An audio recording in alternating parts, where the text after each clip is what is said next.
Good evening, race fans, and welcome along to the 2.4 hours of the Nordschleife, brought to you by, of course, and by RaceRoom with low fuel motor sport. Make sure you get over to the website and get signed up in the multitude of RaceRoom races going on, the Grand Tourers, the TCRs, the DTMs, and the Silhouettes.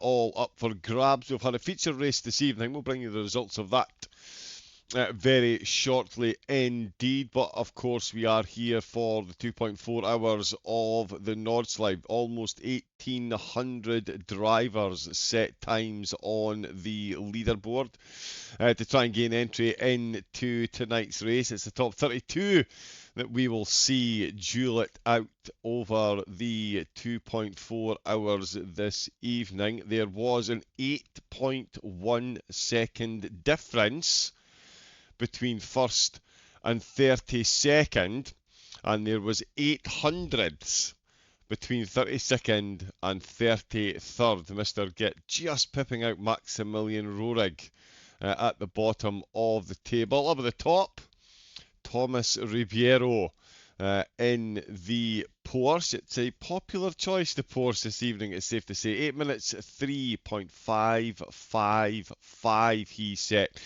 Just ahead of mate Mikowitz with an 8 minute 5.655. Exactly a tenth slower. Coughlin and Areco all in, both on the second row. With Roche and Cody Nikola Litkovsky. 8 minutes, 8.95 seconds slower than P1, but still quick enough for 6th place. Dausenberg, Samaradzic, Weiss and Ree all inside the top 10. The top 10 separated by just under 6 seconds in 10th and 11th setting. A near identical time, much too like 8th and 9th. Let me just see if we can't jump in. Hope everyone is doing well this evening in the chat. There's been quite a few people in for quite some time. Good evening, everyone. I can see some people are saying they're racing in Split 2. A couple of drivers in Split 1 as well. Who are we all cheering on?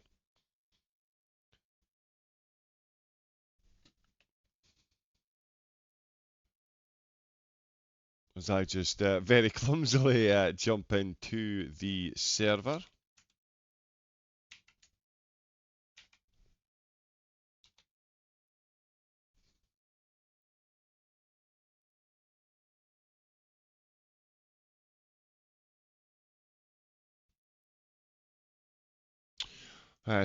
We will get to the BOP in a moment as well. The cars have, of course, been bought for this evening's race. As I say, the Porsche has been a very, very, very popular choice, certainly in the time trials, setting the vast majority of the times at the top of the board. We'll get a look and see just how many there are if I open this one here. There we go. Lots of screens going on at the moment. The Porsche, Audi, the BMW and the Ferrari are going to be the cars contesting this evening. Once we jump in here, we'll have a look at the BOP. Again, who are we cheering on in the chat? Thank you to everyone that has put the like on, chuck a wee thumbs up on the stream. Absolutely love it. Love Porsche. Is he Russian or just some accent? Scottish, in fact. So, not quite so much vodka, a lot more whiskey. Type scenario. Yeah, look at that. As soon as we join in fact, straight on to a Porsche. As everything does kick into play. We've got 23 in the server so far. We'll have a few more joining, I am sure.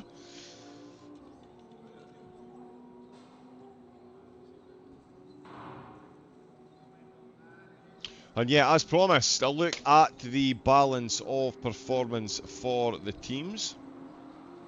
For the teams. That'll be for the cars, of course. A few of them driving for teams. As I mentioned, the cars that were up for grabs, the Lamborghini, the Ferrari, the Porsche, the Audi, the BMW, the Mercedes, and the McLaren. No McLarens in the top 32. No Mercedes, no Lamborghini. It's all about the Ferrari, the Porsche, the BMW, and the Audi. The Porsche has had the biggest tip of the hat from the driver. Clearly banking on the cornering speed through the banked, many banked corners, and yeah, caring not a jot for the Dottinger Straight, one of the longest, fastest parts of any racetrack on the planet. Quite frankly, ridiculous. So the Lamborghini we will leave by the wayside. The restrictor on the Ferrari 100% with 3 kilograms of ballast. The Porsche 16 kilograms of ballast and restricted to 99.5% of its engine capacity. Still the most chosen car. The Audi 100% engine, 0 kg. The BMW 2 kg and a 0.5% drop in power. The Mercedes lost a percentage point. And the McLaren full engine, 8 kilograms of ballast, but again, it wasn't chosen. So the most heavily bopped car is the one that's most chosen by the drivers. So it just goes to show you how popular the little Porsche is around this track. Let me just close a few things here. We can see the drivers starting to make their way out into qualifying. They've got 18 minutes to do so, and as I said, in the qualifying we were over the 8-minute mark, so they are going to have to be absolutely on the ball to get themselves a lap time in. It's almost going to be a one-lap shootout, and it's going to make for some absolutely fascinating viewing in the timing towers. So we'll see what the drivers deliver.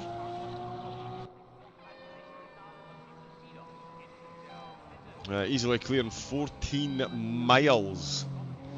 This little track in the German countryside, built way back when, in answer of course to Ford taking the Le Mans race.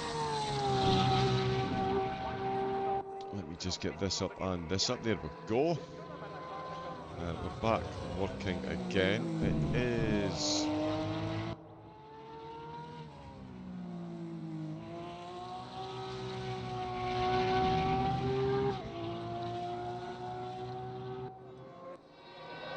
so, my apologies, a couple of things just having themselves a little bit of a moment. We will be back in control of the cameras any second now.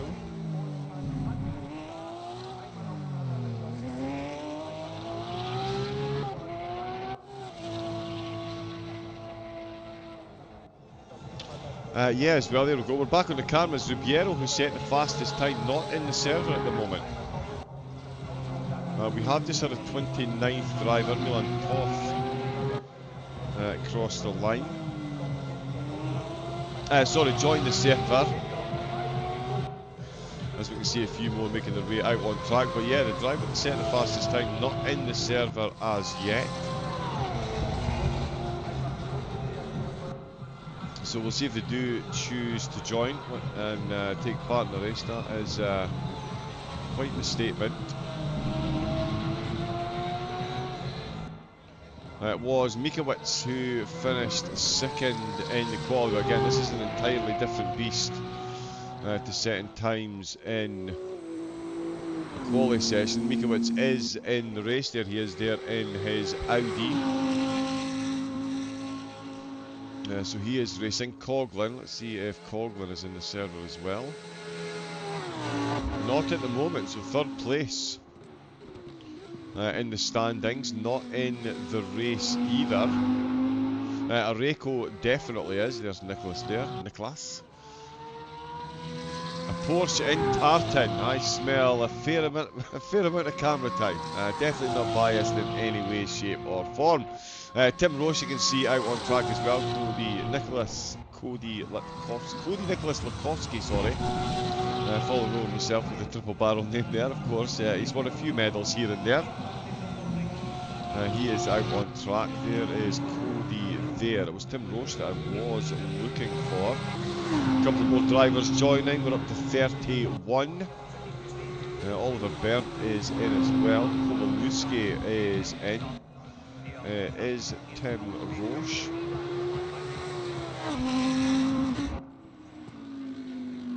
Would appear not. You've absolutely got to love the audio on this game. It is the best sounding sim racing game on the planet. I think it's safe to say. And even the tunes that they've got going in the background, taking me back to my days as a 16-year-old at the raves. You love it. Very good, very good. Paul Dixon out, one of the few BMWs.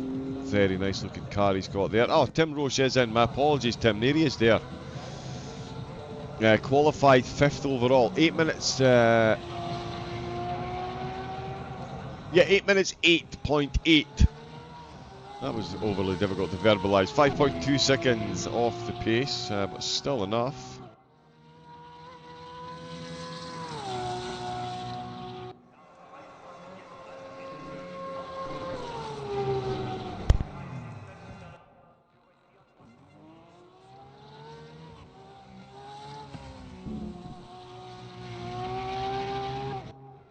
Oh, somebody just pulling over.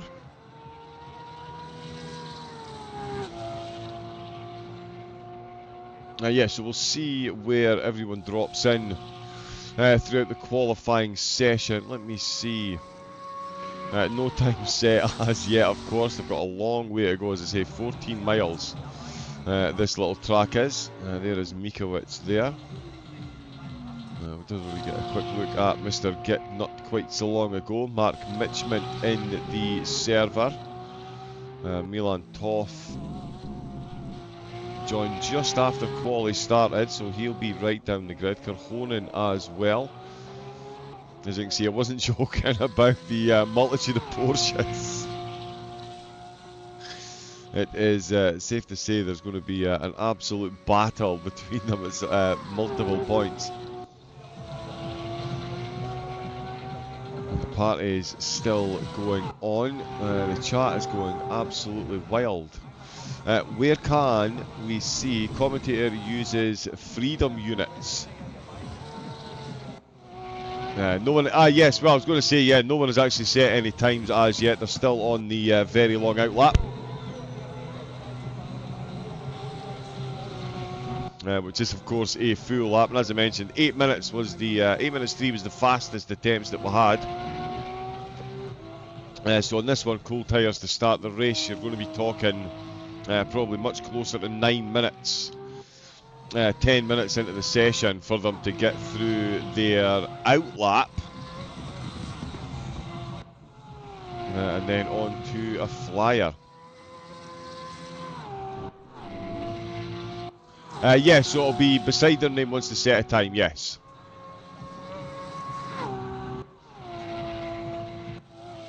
Yep, so as soon as they set a time, the first one that's going to be set is going to be by Sven Mackenberg. In the McLaren, quickest out the pit.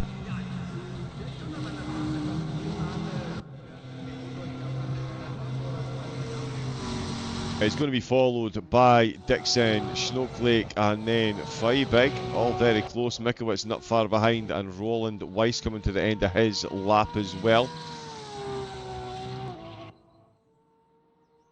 Latkovsky and Areco.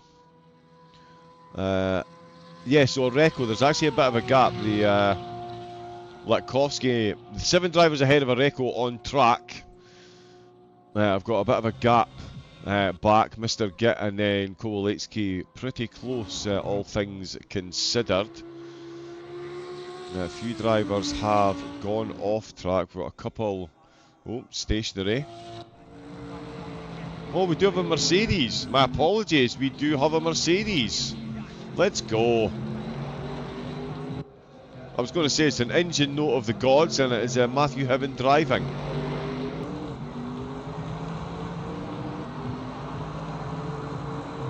Thank you, Matthew. Let's see, we've got some times coming in by the look of it. Yes, they are, and it's Lutkowski. Oh, yes, so these will count. Oh, excellent. Yes, so this is going to be their first lap time, and it's an aim at 6.6 for Lutkowski in the early exchanges. 6.9 for Areco. Then it's Mikowicz on a 7. Roland Weiss with 8.11. Markenberg 8.9 and Bo Dixon 8 minute 8.0. So really doesn't need much time to crack into the 8.07s. Mr. Git crosses the line with a 14.5. Drops to 10th as Oliver Berndt pops in 8 minutes 13. Oh, that is another Mercedes as well, actually. How on earth did I miss those badges on the LFM website?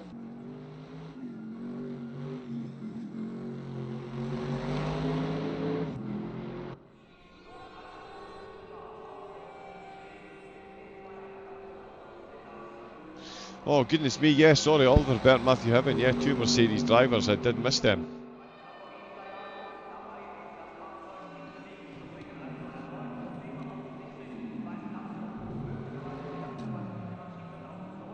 And yeah, we did do the Mercedes, but 99% and 0 kg, I'll keep that, we'll have another look at the end of qualifying. In fact, we can even just take a big quick jump over. Quick reminder of the bot for the cars. Now that I've alerted them, now that we're aware that there is 2 Mercedes in there, certainly I am. The Porsche, still the most chosen car out of the grid. 16 kilograms of ballast it's got, so yeah, an incredible amount of weight on the car. It's still the most chosen, so clearly the driver's feeling it is the one for the job. We've got Vincent Whitmer's about to complete a lap. We'll see where he goes. 16 drivers ahead of him a set of time. He goes to 15th place, moving Mark Mitchment with an 8:17.0 down to 17th place. Paul Rudder just ahead of him with an 8:16.5. Lutkowski back out for another lap as Micha Keeler comes across the start-finish line. 13th place, 8 minutes 14.4, just ahead of Mr. Git. Oh, and they both get overtaken. Leif Dennett goes 11th place, Samarazdic goes 10th place. And suddenly there was 20, and Timo Pippert is about to join the drove of drivers that have set lap times. Beautiful sounding car.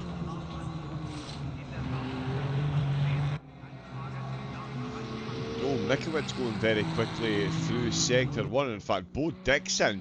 Oh, never. Yep, Bo Dixon going very quick, but then Lutkowski has topped both of them. Lutkowski half a second up. Oh, and Areco is more of half a second up. He's half a tenth quicker through sector 1 than Lutkowski, as we are still on board with Timo Pippert. He's going to be the next driver to set the lap time. Hopefully, driver info. There we go.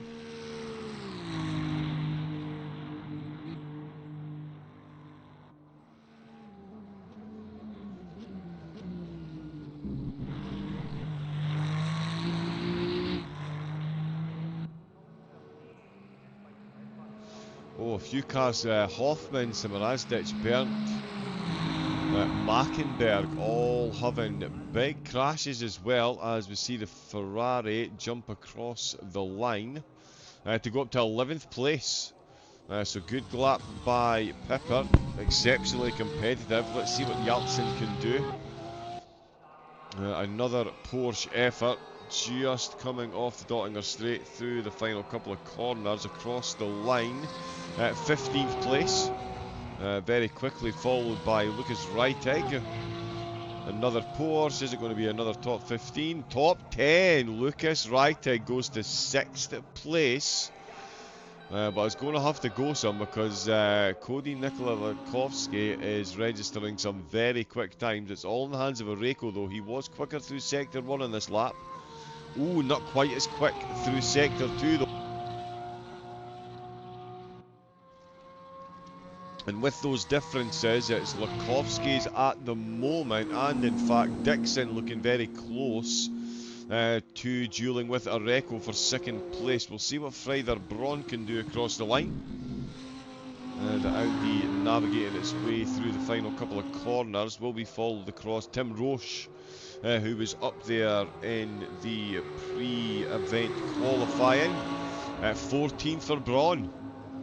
Wow, 14th is an absolute hot potato at the minute. Let's see if Roche, I think top 10 here. Do we think top 5? I did ask you, we were all cheering on in the chat. The chat is going absolutely wild.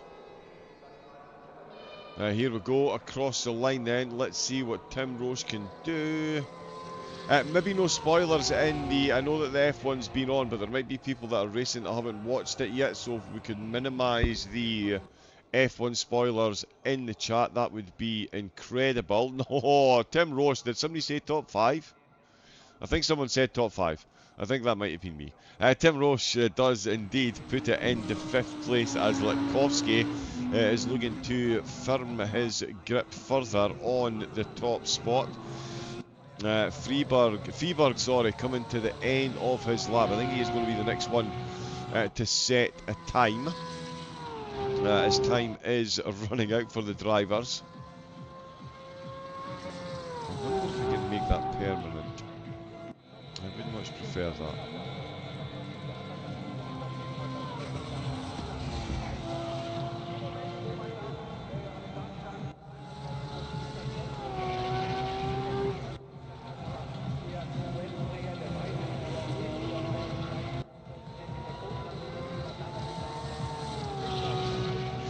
Yeah, so this is Freeberg. Oh, Kowalewski with red sectors there, so he's violated the track limits. And in fact, Tom Kerhonen setting quick sector times as well. Quite a few drivers on improvements, none as big as Litkovsky though. He's already in pole position. He's got those tyres well and truly warmed up as Freeberg flies along the Dottinger Straight. Second time that we've seen the teeth tear along the tarmac. Well, we'll try and get the... And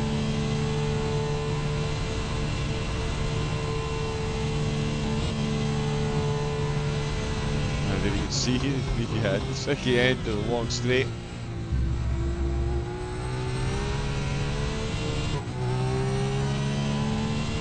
Could be a few minutes in the Porsche as well. We do like those from a broadcasting point of view, it has to be said. It's the simple things.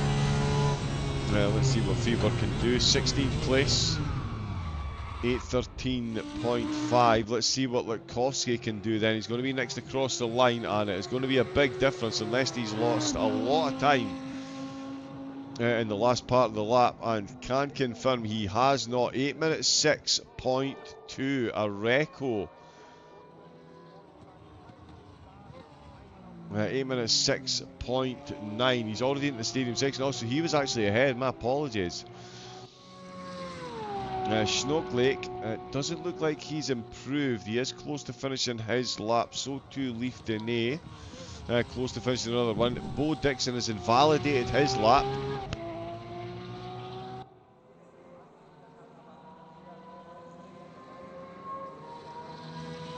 We are already at the death of qualifying, and that's Snowflake at 10th place. Weiss then won't be next across the line, it'll be Dene next across the line in the Audi. 16th position, up to 11th. Up to 11th place. Still battles coming in. Oh, Mackenberg. He is going quicker. Matthew Heaven puts it up to 9th. I'm sure someone else just jumped up there as well. Qualifying is done. There were still drivers. Mark Mitchman so close to the end of his lap. So close to the end of his lap. And yeah, 25 drivers setting times there.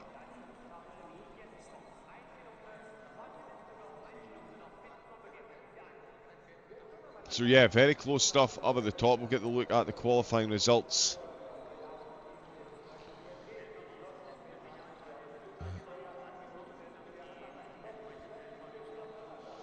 In a moment.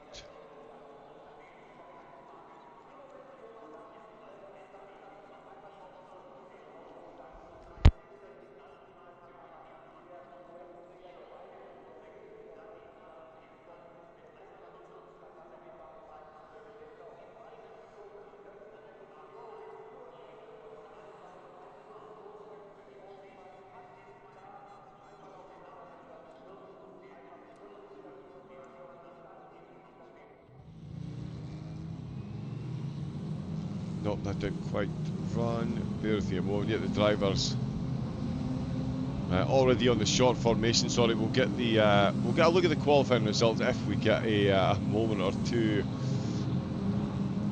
to breathe in the opening couple of laps. It is going to be Latkovsky that leads the way, and in fact, let's jump to Helicam to get a look and see how it goes into turn number 1. There it is, foot down, flat out, and it is flying for Latkovsky. Bo Dixon in 2nd place, Mikowicz in 3rd, Reko down in 4th place, Mackenberg in 6th position. Couple of drivers tumbling down the order. Massive send up the inside there from one of the Ferraris, makes the move on. We've got an Audi round. We've got an Audi round on the exit to turn number 1. Of course, they miss out the Mercedes Arena. Here's the head down the hill. That's quite the contact there. Let's have a look and see. Latkovsky still leading the way with Dixon very close in behind Mikowicz there. Let's see. We had a collision there. Mr. Gitt looks like he got himself involved. Bo Dixon has sustained some damage. Track limits for Latkovsky, so he's pushing the limits already. Mitchment in another collision there. So here's a couple of bumps. Snowflake was stationary at one point in time, and we had Mr. Gitt, as I say, he's taken a bit of a bump as well, and a drop down the order, but it is Latkovsky who leads the way. No, it's not, he's dropping back. Oh, sorry, yeah, that's Bo Dixon. Latkovsky is dropping down the order. Latkovsky, track limit abuse. So he's had to take a slowdown penalty. Latkovsky has been given an early slowdown penalty, and that's given Bo Dixon the lead into Ad Van Bogen on lap number. Dixon will be delighted. The headlines will read after that. That is an absolutely solid opening few corners and sections, and Mikowicz up into 2nd place. Latkovsky managing to hold on to 3rd with a Reko now holding firmly onto his tail. There you can see Tim Ross is in front of his green-blue Porsche. The lead 5 certainly looking to make a breakaway. Then it is Sven Mackenberg who is leading the next group of cars. He's got Rettig and Mackenberg just behind them, as you can see, very close to there. The lead 5 just ahead. Then a solid group. Snowflake back up and running. Matthew Heaven currently running in 11th. Samartic in 12th with Freeberg in 13th place. Hoffman surviving the stadium section, and he's got a bit of a gap back to Vincent Whitmer's in 15th place. Roland Wise in 16th. Mr. Gitt in 17th position, tucked right in. So too Oliver Byrne, he's firmly tucked in there. Frieder Braun with a great view of the battle going on ahead. And certainly Yaltsin's Porsche Baz, he's under pressure from Dubai for 21st, and Milan Toth. He could be in a good spot just behind them, as these 3 ahead of him have a battle, and they're battling behind them as well. Three-way slipstream along the straight. It's Audi v Porsche, 16 kilograms, doing the Porsche no favours on the straight. What a move around the outside, Milan Toth. I did say he was going to be one of the odds because he was 3rd. I did think he was a little bit far back there, but nope. Hold my Sunday latte, says Milan, and gets himself up to 21st position ahead of Wintners, Dubai and Yaltsin. His next targets. Braun in the Audi. He's going to be feeling the pressure here, so we'll do that Mercedes ahead of him. Bo Dixon, not too much pressure on him. Head down, get the first lap under your belt, and let's crack on, because Mikowicz is certainly feeling the pressure. That is one Cody Latkovsky just behind him. You can see, oh, he's right up on the curbs there. Is he feeling a bit of pressure from a Reco? Is he maybe giving his tyres a bit more of a warming than he planned on? Track limits, had to take a slight slowdown penalty, and that is no use in this field of absolute sharks. And it's Bo Dixon that's taken the lead. Qualified outside the top 5 in the Emmy event, got a very good qualifying tonight. He's found himself in the lead after keeping it between the Mayo and the Mustard. Not too shabby a start at all. As you can see, Reco in that tartan Porsche, he's in 4th with Roche, where he started in 5th, and they do still have that good gap back to Lucas Rettig, who's starting to build a bit of a gap on Mackenberg. Sven Mackenberg, sorry, he's been followed by Marvin Mackenberg, two drivers again, they qualified outside the top 15 for the event, now running in 7th and 8th at the start of the race. Timo Pippert late dash to 11th in Qual A, and that's seen his been good enough to see his Ferrari up to 9th place. Sven Snowflake as well. Good solid start to the race. We'll see if the teeth on his Porsche can keep that Mercedes from biting him. Good look from behind the wall there. Keep from biting a position or two. There is Marco Hoffman going to get past Martin Fieber. Interesting little battle between this BMW and Porsche. Oh, the BMW's got an absolute runner on there. The Porsche's running a bit deep on the brakes. It's not the widest track, to say the least, here at the North Slide. Especially here in the middle of the countryside. That's a lot of tyres coming up.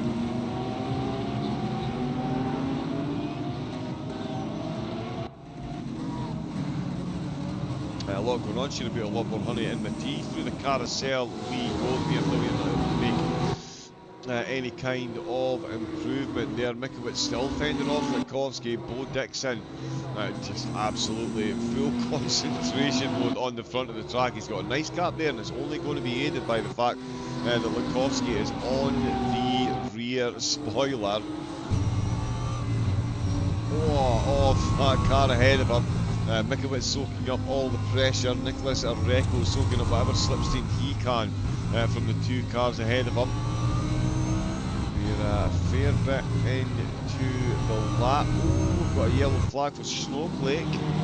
He's just wandered off the track there. Matthew Hiven almost getting caught out and rear-ending him through no fault of his own. Semerdic and Fieber taking avoiding action as well. Milan Toth just having a bit of a yellow flag moment. Leutzenberg as well.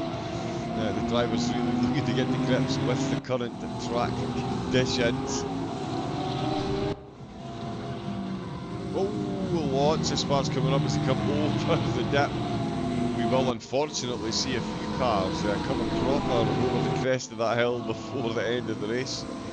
That is the absolute nature of the beast. There's more sparks coming firing out the back of these cars as they bottom out furiously through the courses. Oh, and he's found himself boxed in. The Porsche with no place to go. The Mercedes of Hiven flies up into 10th position at the expense of Snowflake. Samardic might bounce here as well.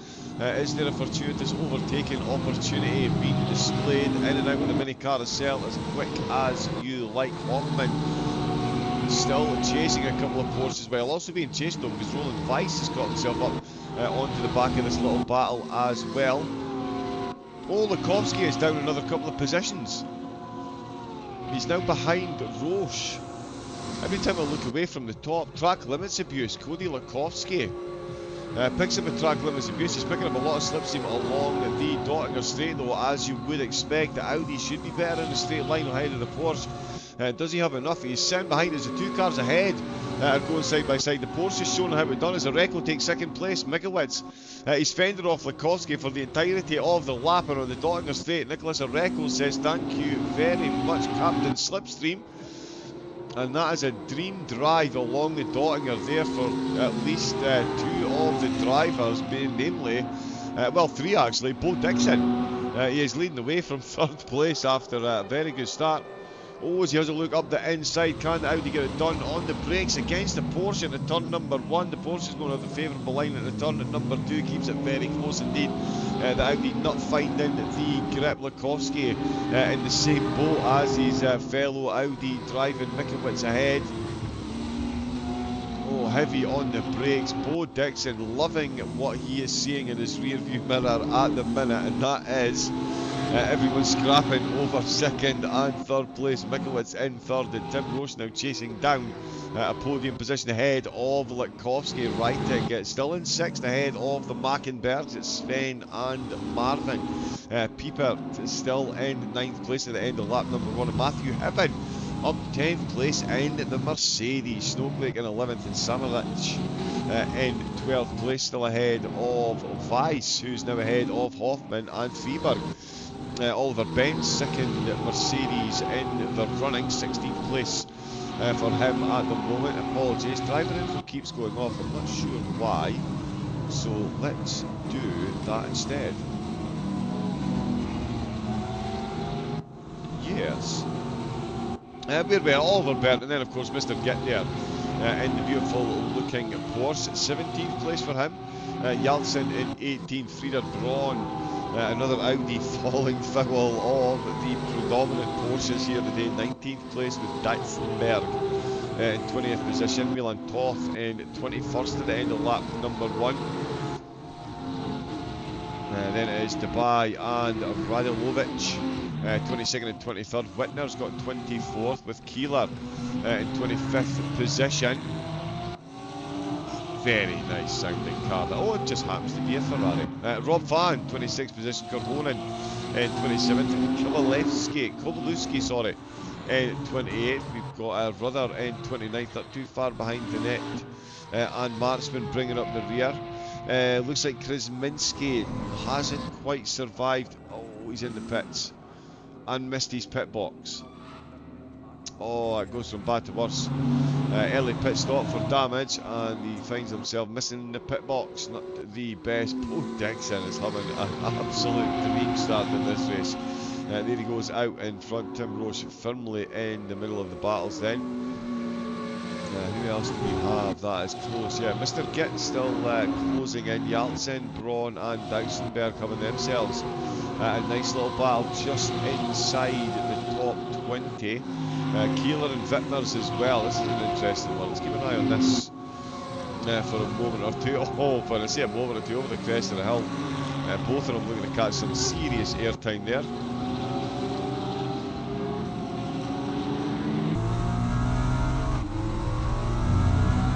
Some gratuitous Ferrari on boards. Absolutely biased. But yeah, the Ferrari certainly putting the pressure on the Audi. There we go, we got there eventually. Zero Force Racing's Vincent Whitners. To be fair, Radilic just ahead of them both. He is being caught hand over fist here. We can see just how close this battle is. Do see it, we've already seen it here. It's the third driver in the equation. It's often best position when the two ahead look to go side by side. You position your car in what you believe to be the most fortuitous position. Throw the dice and see if you hit Yahtzee, and if you do, you more often than not do when they're battling away. Rob Fan looking to close in with Korhonen as well. Late joiner to the session, but is in. Bo Dixon, 1.6 seconds now is the lead over Areco, who is building a bit of a gap to Mikowitz. There's now 7 tenths between them. That's a fair chunk. Considering the start there, we can see Latkovsky trying to find a way past the Porsche, leaving the door wide open there. Latkovsky unable to find a way to get the grip on the inside line in that Audi to get past the Porsche. So it is going to be Roche that holds on to 4th position. Mikowitz is going to be in the same position that Bo Dixon was not so long ago. Enjoying seeing Latkovsky having a battle away. Has he got side by side? He looks like his front tyres alongside the back tyre. He's on the inside line through the twisty section. He's going to have the curb here. No, he just fell back. Minor bit of contact between the two of them there. They both survive. Let's get on board and see what's going on. Latkovsky's through just as they went past the crest of the hill. Latkovsky has made his way through. He's back up to 4th position. absolutely loving the battle that's going on.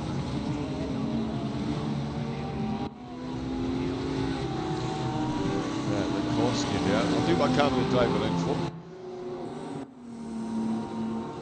Yeah, 1.7 seconds now, 1.8, 1.9. Oh, a Reco. Dixon in the BMW flying through this sector of the course. He is really absolutely moving. A Reco a bit down on his time. Mikowitz as well. Let's see, we had Rob Fan was catching up to this battle, and he's now got Kowalewski. Kowalewski who's just taken his position then, so couldn't quite catch up to Korhonen quickly enough. And it's Kowalewski who's come and knocking and taking a position. Let's see what he can do against Korhonen ahead. Keeler, 23rd place, and got a bit of a gap to make up to Dubai. Milan Toth still trying to catch Dausenberger. Yalcin. Oh, that is a big off. Oh, it's Mr. Git. He's bounced off the track here, and that has let Broyn through as well. Frieder Broyn making hay. While the sun doesn't shine for Mr. Git, and I think he's going to lose a position to Dausenberg here. He's going to have to put on some defensive masterclass, steady the ship ever so slightly. And yeah, these GT3 cars, they do not like contact with the walls. Those little bits of carbon fibre that come off the front, the car just changes completely. How you brake into corners, how it balances over bumps and curves, into corners, out of corners. And it can be a bit of a guessing game until you get a lap under your belt to see how it is. But Mr. Git there, just the most innocuous off track. I mean, this course is an absolute card-carrying, certified killer. No runoff at all. Very narrow track as well. Ooh, he's put two wheels on the gravel there. Oh, and that might have slowed him up just enough for Milan Toth to start thinking about a move here. Through the mini carousel, out we go. You can see the marbles already building up at the front, at the side of the mini carousel. That's going to be a big massive deposit of those come the end of the race. With 15 laps and 32 cars still on track. Krasminski has got himself back out. It's a long way to go. It's the Nordschleife. It's Mikowitz in 5th position. Oh, and Lukowski's made up to 3rd. Lukowski's made it up to 3rd. Every time I watch a battle down the field, he changes positions. I feel. Bo Dixon then. Good lead he's got coming to finish lap number 2, although Reco certainly keeping in touch. Lukowski not far behind. He has got a decent view just about of the race leaders. Over here you can see Tim Roche. It's not quite going to be close enough into turn number 1. Rettig finishes lap number 2 in 6th place. Mackenberg, Sven in 7th. Timo Pieper is up to 8th place ahead of Marvin Mackenberg. Oh, somebody's locked up just ahead of them. That's a big lock up by Sven. He's left a lot of smoke in the air there, a bit of a smoke screen to try and help Marvin through perhaps. Snowflake in 10th, with Matthew Hibben now in 11th place. Samardzic up to 12th place. Marco Hoffman now at the back of this little group in 13th place. He's got himself a bit of a gap back to Feeberg. Same can't be said for Feeberg to Weiss or Yalcin. Mr. Git not too far off this battle until he's off track, but he will get himself going once again. Oliver Bent watching an intense battle but ahead of him. Yalcin and Weiss both in the Porsche. I wonder if Bent what he's thinking at this stage here. He knows that the Porsches are a bit better around here, clearly. With 2 of them battling, and in fact it's 3 of them to be fair, because that is Mark Freiberg, who is very, very, very close. It's an absolute ping pong Porsche party between the 3 of them at the moment, and I'll tell you, Frieder Braun will certainly be looking to make advances as well after avoiding a wayward car. Will definitely fancy their luck catching up through the final Nurburgring chicane, and off into the countryside we go once again. Bo Dixon still with a good lead. Reco, I say a good lead. Reco definitely keeping in touch. That gap staying much the same. Lukowski's made his way down to 5th and back up to 3rd from 1st place right to Vrytek still out there as well. Oliver Berndt in the BMW, he's still close, and Korhonen as well. We'll keep an eye on Kowalewski. He just got himself past Rob Fan, and as you can see, he's already making a good gap for himself there. Fan going to be paying more attention to Ruther very shortly. Mitchment still ahead of Vincent Whitners, who of course had a bit of a spin at the start of the race. Was left facing the wrong way out of turn number 1. Has got himself back up to 28th position. Sasa Rudilovic though would be keen to take that. Mr. Git after that incident finds himself in 30th, with Krasminski in 31st, and Leif de Niet has retired to the pits after starting in the top 10. So we have lost our first driver, and it is Leif de Niet, as Bo Dixon absolutely blasts his way up at the front of the field. Oh, that is a big off-track moment there. That is Paul Ruther has an absolute nightmare there into the wall. Solid style, and that is full frontal impact, and Ruther, oh, he's off track again. And it is a law of diminishing returns. I did just say that, and it's really difficult. Once you take damage, you have no idea what the car's going to do, what's come off. Is your aero affected? Is your brakes affected? Is the car constantly going to lock up on one side when you brake? Is it constantly going to pull to one side when you accelerate? So many questions, so many equations for the drivers to deal with.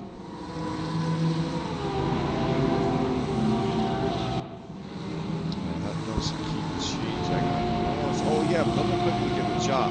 Apologies, there's quite a few things coming in everywhere, so yeah, sorry for any messages that I've missed. I will try and get through them all, but there has been quite a few. But welcome and thank you to everybody for tuning in. It's 2.4 hours of the North Life on RaceRoom from LFM, No Fuel Motorsport. Get yourself over to the website and get signed up for the multitude of race food races, and of course, if you love F4s as much as I do, I will be in the rant servers playing as much Red Bull Ring as I can. So yeah, if you do see a J Wright in the races, that is me. Take it easy, please. Thank you. I love racing them, so yeah, I hopefully see as many out there as we can. Seeing so much action still in the race. We've still got just over 2 hours to go, almost 15 laps to go. I'm seeing we like the accent, thank you very much. We like Scotland. There's so many German drivers, there is quite a few. Lamborghini and Porsche are wild, they are indeed. How does one qualify in RaceRoom for events like this? Just go into the when you go into the game, just go to competitions. At the main menu you'll see competitions. You can scroll up and down, and often as well on the main page to the right hand side there is a large poster, if you will, which rotates through events. You can click on there as well. Is he rushing or just some accent? Okay, I think he did catch up there. Jasmine, thank you very much for that. Music guy, I like Scotland. I like you, music guy. 97 now. I hope the Porsche wins. I think that's pretty much, or it was a safe bet with the amount of them. Bo Dixon certainly doing his best to do that. Cody, get that yellow back. Hi Andy, Toth Milan being cheered on as well. You have safety car because I'm going to... So I'm not sure if we've got a safety car for this one. I see the Mackenbergs are also here. They are indeed. What a slide, massive shunt. Indeed it was. Still not sure, quite sure what freedom units are. Commentator need to activate names. Then we see times. Yeah, apologies. For some reason the driver info does seem to be disappearing. I'm not sure.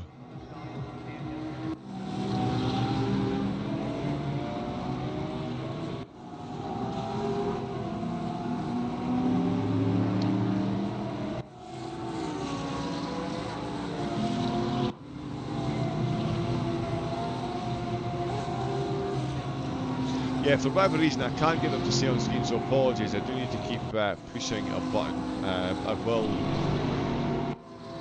try and keep on top of it though, so we can see what is going on. Commentator also did Daytona 2.4 in January. I think I maybe did, yes. Yes, I did. I've done a couple of events, thankfully. I do love RaceRoom. It's the game I race on. F4s are the best racing in the whole of sim racing. This game has the best physics, the best force feedback, and the best sound. Bar absolutely none. You heard it here first. DPI curve for someone else. Let's see, I'm just having a quick flick through the chat and we'll get back to that, actually see where everyone is. Yeah, we've got a Macedonian driver in as well. Did you see the... Oh, yeah, no, we're going to avoid the F1 spoilers. We did get there. Please leave the names on so we can see the times yet again. Sorry, we'll try that as much as possible.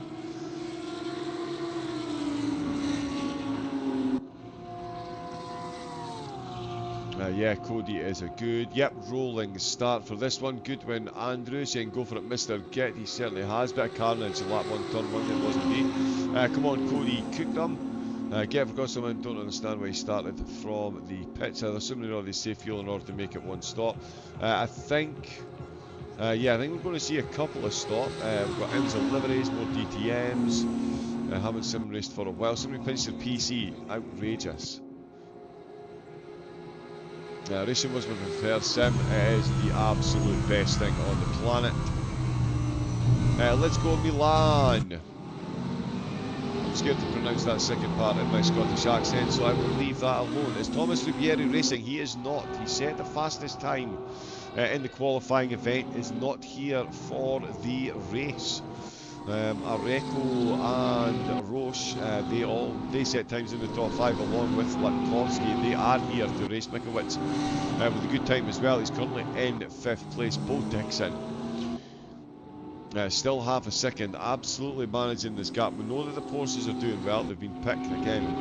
I feel like I'm overly labouring the point. But even with the 16 kilograms of ballast and minor restriction to the engine power, that is quite the pace they're able to set. And yeah, Reco is actually getting close now. We can see Limkowski almost in no man's land. He's still holding off the Porsche of Roche, so he's got absolute pace in that Audi. Not able to close in at the moment on a Reco. Mikowicz and Ratek still a few seconds down Mackenberg. Sven, the leader of the two Mackenbergs. Both of them in the top 10 though. Qualified just outside the top 15, I believe. Racing at the moment in the top 10. I've just been alerted, yeah, Keeler and Korhonen. They're starting to get themselves close. Bernd as well, catching up to Deutschenberg. Another Porsche party. He's trying to get past his Weiss. Looking over the shoulder of Braun. Braun now, he's free to get moved on Yaltsin if he can. Fieberg has kind of left these two to battle ways. He's trying to catch up on Samardzic. Samardzic just behind the Heaven, who's back down to 11th place, behind Slovak up to 10th, and yeah, as I mentioned, Marvin Mackenberg. Two Mackenbergs in the top 10, Marvin in 9th place at the minute. Kremzinski in 30th position. We've lost Marco Hoffman. He's retired to the pits. Denit as well. Kremzinski with a lap 1 pit stop. So he is the furthest down driver at the minute. Oh, to tell you what, this is getting very close. Let us jump on board the cockpit of a Reco. Watch the pressure that he's putting on here. This Porsche has absolutely come to life over this lap. A Reco really get the tyres out the window, it would seem. And he is really putting that pressure. And that's exactly what Latkovsky is going to see, although Areco, his previous lap there was his fastest lap. It was an 8 minute 10.4 compared to Dixon's 8:11.2, and indeed Latkovsky's. And then Latkovsky did an 8:11.6, but there was a track limit violation in there, so it didn't count. His fastest registered lap so far is an 8 minute 13.678. So a bit down. can still hear that music absolutely bumping at the sides. Love it. Oh, Mr. DJ. Lukowski still in third place. This is the battle for the lead though.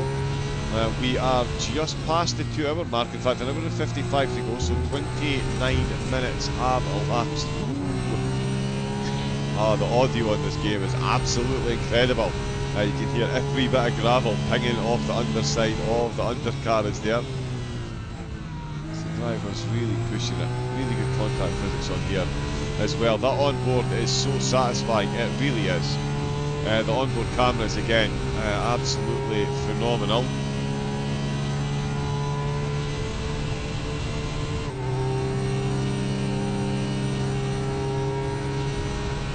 And the fact that you actually get to see the sparks firing up as beautifully as you do from the back of the car. Look at the run that the Porsche's got. As Dixon made a bit of a mistake, he's absolutely standing still. This is almost like a GT3 versus the Pro. He closes the door on him, then has to throw the car in. The Porsche tried to go around the outside. Dixon's going to try and close him off. He's going to leave him just enough room. They're absolutely side by side through the middle section of the track, and the BMW is managing to fend off the Porsche.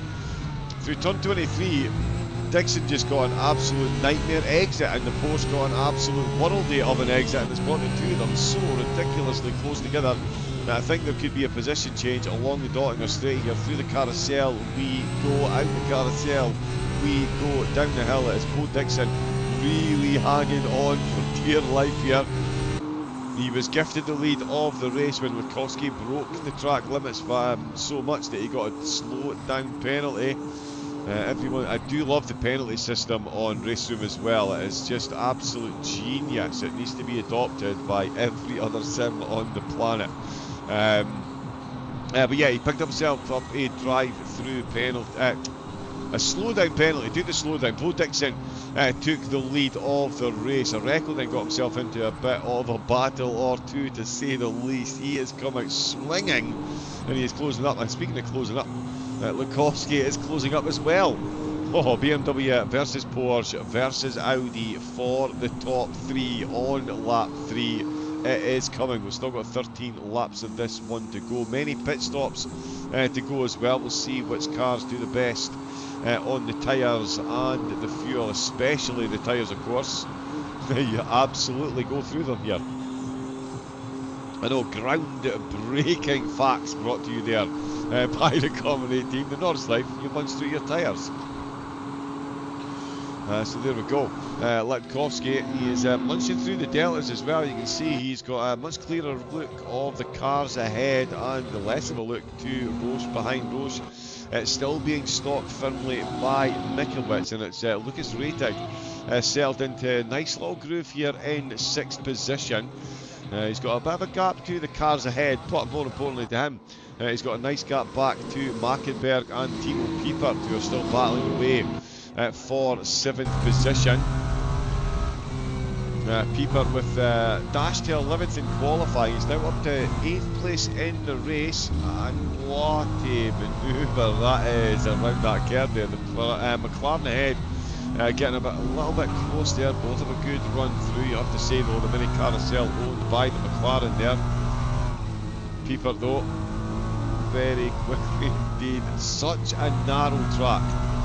It is mind-bending. I've tried to drive this track so many times, never really managed. And I did say that along the Dottinger straight we could see a swap in the lead the way Areco's driving. We did, and I wasn't even there to see it, but Areco's got it done.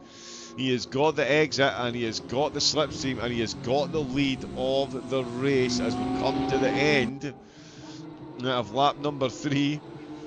Dixon has done a phenomenal job. Has he done enough of a job to hold on to this one though? He's going to go side by side into turn number 1. Not done by any stretch of the imagination. Then the BMW of Bo Dixon. He is alongside into turn number 1. He is going to take the lead of the race on the exit to 1. Who's going to be there on the exit to turn 2 though? Because the Porsche's got the apex for turn 2. Leaves just enough room once again as they head down the hill into turns 4 and 5. It's a straight out drag race. There's the BMW of Dixon that's going to take it. Into turns 4 and 5 we go, heavy on the brakes as the Porsche has got the apex. It's the trees that have got the view. Oh, they make a little bit of contact on the right hand side, and it's Dixon that makes his way through, and the Porsche carrying slightly more momentum than he would have wished there. and that is found. I'm almost into the back of the BMW, but it has put the BMW back in the lead. Bo Dixon then retakes the lead before we get to the hairpin. So for about 1,000 yards, we had a Reco. More than that, of course, because the overtake took place on the Dottinger, not through that stadium section. What a battle that was between the two of them. Absolutely lost for words. Lukowski as well. He will be loving what he's seeing ahead of him. Because there is the view that Lukowski has got. Let's get a proper cockpit view in the Audi, and that gap is definitely reducing.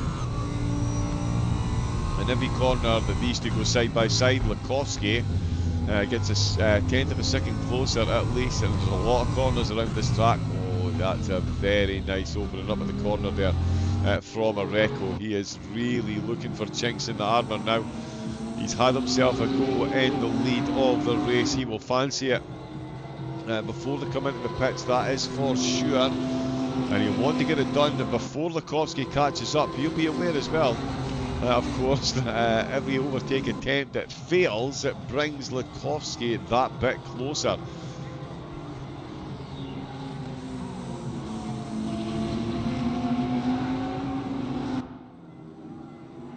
And as a wise man, once said, it's the third driver, it's always the best position. If that driver happens to be Lukowski in an Audi, it's going to be an interesting battle. Nikolitz will do well to catch up here as well and get himself involved. You see Professor in the hill. You can still see the back of the car. Tim Ross as well, still very much in touch in 5th position. As we've seen already, you put too much faith in the wheels on that grass, you'll find the banks off the wall and very quickly and easily find multiple cars ahead of you. So Porsche just needs to keep doing what he's doing. Oliver Byrne losing a bit of time to Dowsenberg. Milan Toth getting a bit of a breather from Micha Keeler as well. Rokas de Bayo. He is looking to take up the mantle of mid-pack overtaker with Koponen and Kovalevsky. Still sitting about 2.5 seconds apart. Kovalevsky getting the job done on Rob Fan. He's currently running 24th, and not getting any further than that at the moment. Mark Mitchman and Sasa Radulovic still running 25th and 26th. Paul Rudder in 27th position. Woodners in 28th. Mr. Gitt still back up to 29th after his dip into the wall, because Minsky bring up the rear of the field. Hoffman and Denit retiring early doors. Back to the show then.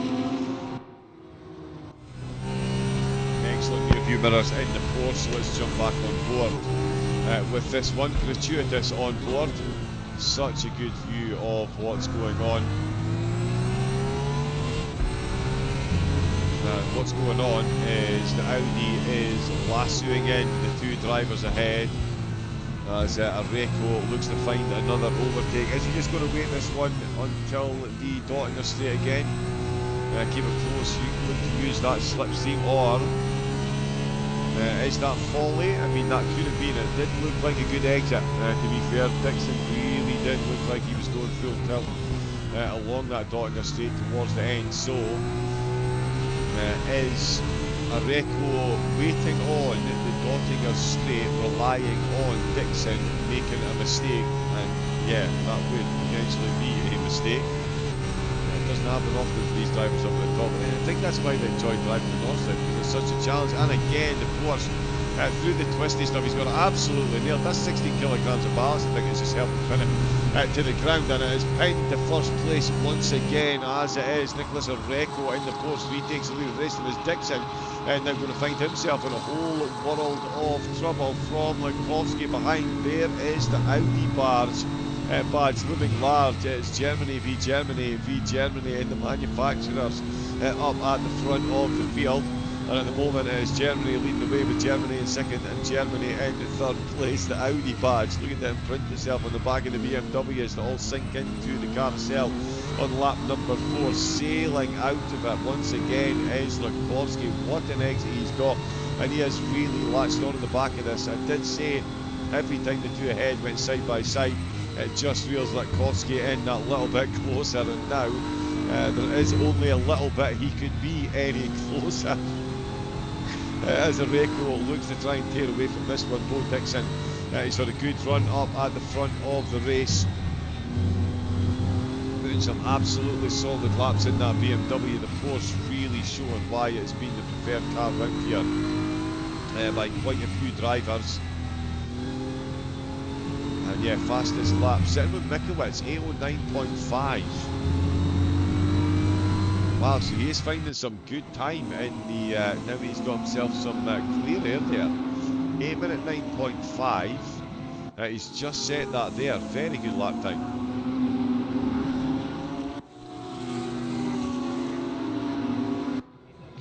And again, as I'm talking about the times, they don't pop up on the board.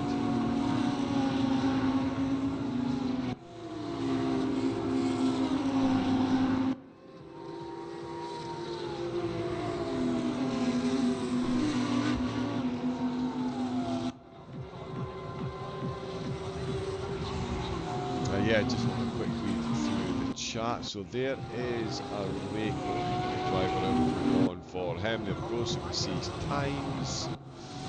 Then of course Dixon. There is Korski.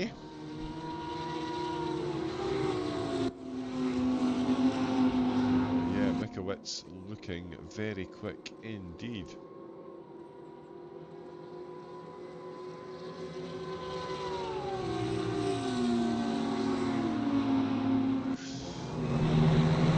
Timo Pieper has got himself up to 7th position. Sven Mackenberg.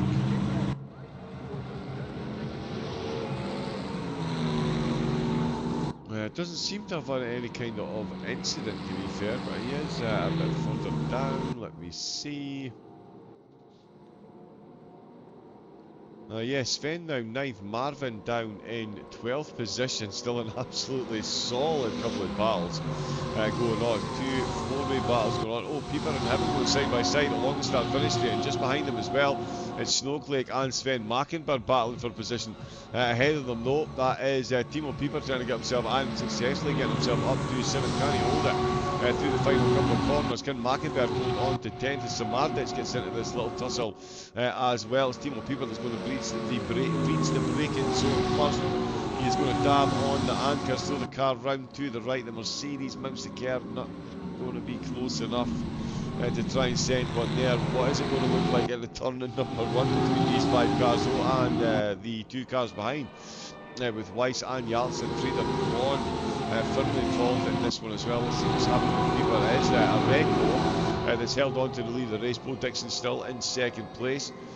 The Mercedes not quite close enough, but Samardic and Sven Mackenberg will go side by side, and Mackenberg's going to try and take the spot. Samardic, ooh, in the post of Mackenberg, just clipping the wall there. Sorry, Snowflake. Just touching the wall and does lose a position. It's Samardic who finds himself up to 9th place. It all happens at the end and start of the lap.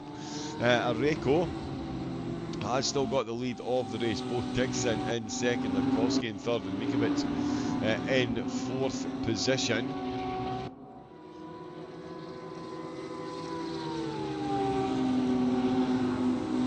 Just on an 8:11.4, 8:11.8 for Dixon. Lankowski 8:10.2. Mikowicz again another 8:09. So yeah, Mikowicz certainly one to watch at the moment.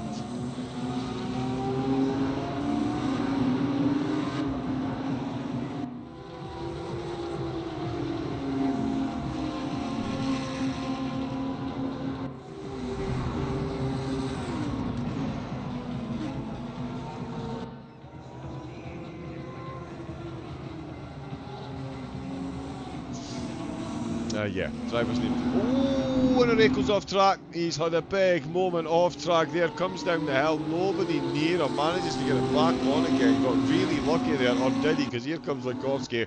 He's being handed an absolute... Oh, that is on a plate there.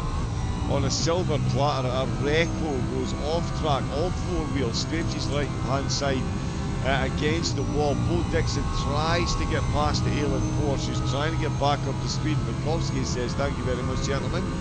I'm going to just sail on through. And he's got a lot of pace over that Porsche head as Mikowski headed back to the top spot. A Reco was certainly looking good to lead the pack in for the first round of pit stop. But it does look like our pole sitter, Cody Lukowski, could be getting himself back up there as he goes side by side. Oh, through the twisty stuff that Cody Lukowski's got his front wheel alongside. No, he's backed out with this one. Tough left-hander there with a high curve to make their way through. Ooh, big wiggle on the Porsche. Now let's get into some rear wing camera work. There we go. Get a look at this battle then. So, we've had a good look at the back of most of these cars. As the driver that started in the lead of the race looks to retake it. So it'll be the first driver to have led and the third driver to have led. Fourth driver to have led. With Dixon second and a Reco third. Can a Reco fend them off though? How much damage did he take? It did look like it was a glancing blow. It looks like he got really lucky there. All four wheels off track. Bounced off the wall, straight back on. Bit of a walk up there, he's managed to rotate it though, but that is real Lukowski in once again. And that's going to keep Dixon in touch. Mikowicz is still moving very quickly indeed as well. Very quickly. Oh, and he's gone full send. I've looked away at the wrong time there as Lukowski is absolutely going for it and he's got it done. I missed how that opened up, and Mikowicz, who I said was going quickly, he's right on the back of this battle as well. There's Bo Dixon, he's round the outside of a Reco. There's been a bit of contact between Dixon and a Reco, and that's going to bring Mikowicz right into the hunt. It's been looking good for the Porsches, but suddenly it's Audi, BMW, Audi, Porsche as Mikowicz who makes his way up into third place. A Reco gets ejected from the podium entirely. He was leading 4 corners ago. It's now Lukowski though who has got the lead of the race. What a drive he is having, and what a drive Bo Dixon's having as well. Oh, and tell you what, talk about having a good drive. Mikowicz, the only driver in the 809s, his last 2 laps have both been in the 809s, and that has rightfully brought him under the rear spoiler of second place. A complete change in the podium standings. It's Lukowski back at the top, it's Dixon second, it's Mikowicz in third place, and it is now Nicholas Reco down into fourth. We've done 13 minutes short of an hour, so still at least another lap you would think before they come in and think about taking on any fuel.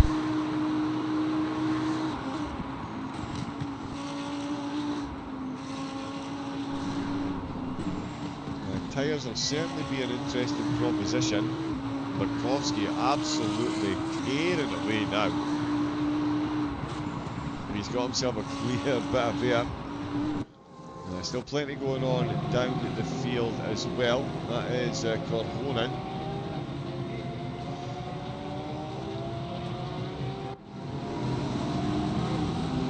Currently in 22nd place. And this Frieder Braun, Sven Mackenberg. So we've seen Mackenberg dropping up and down, mostly down. Ooh, he's just gone off track there, and here comes, is that Marvin Mackenberg? So yeah, Braun is surrounded by the Mackenbergs. In fact, Marvin Mackenberg is literally slightly different on the fuel. Yeah, Frieder and Dausenberg. All still very close, and you know there's going to be a change up at the top as soon as I look away from it for too long, but this is still a quality battle that's going on just further down the field. You can see there, Oliver Bert by no means out of the hunt for 13th position with that Sven Mackenberg. Still clearly able to see the front of the Mercedes, and in fact Bernd got Milan Toth not too far behind. Misha Keeler though could be one step up as well. He positions the Ferrari bravely on those curves, not able to find a way past there. Radulovic's driving on his own at the moment. So I'm not sure why it said he was close. Yeah, but Mita Keeler at the back of this battle. 7-way battle, effectively. With Mackenberg at the front, Frieder Braun looking to take the lead of this group. They're trying to close in on Yeltsin and Roland Weiss, who are having a great battle themselves. Let's see what's going on in the podium. Oh, along the Dottinger straight. Here we go again. As Bo Dixon is about to be 2 laps. And he sees himself dropping a position. Mikowicz still in the slipstream, and I'll tell you, the thought it was because Areco was the driver that took the position from Dixon on the previous lap, and he is seriously closed in there, but not quite close enough. Mikowicz felt he couldn't cut through the air once he popped out the slipstream of the BMW, so stays in behind Mikowicz, almost losing the position there. Oh. Matthew Hiven, sorry, nope, that's Piepert. Back to 8th place is Samardzic along the Dottinger. He uses the slipstream to his advantage and gets himself up to 7th place. It is our changing. Love the sparks coming off the back of the cars. And Samardzic, he's now up to 7th. Piepert back down to 8th. Snowflake still in 9th. Got more movers and shakers here. It's Pink Porsche on Pink Porsche as Feibig and Dausenberg battle away for the position as Fieber's got at the moment. Oh, they've got a bit of contact here. It's going to be Oliver Bertlin's going to try and take advantage. A few cars are going to try and take advantage here. Oh, and we've got one of the Porsches is down. Fieberg has been dropped from the battle. Dausenberg ends up going up a couple of places. We've got a few cars coming in at the pits, I believe. It's all changed here. Dausenberg. Fieber now finds himself behind Rob Fan. He's rolling into the pits. Keeler now 15th with Bernd. Now in 16th position as Keeler looking to take more positions after that contact. Dausenberg now behind Milan Toth. You've got to love the Nordschleife.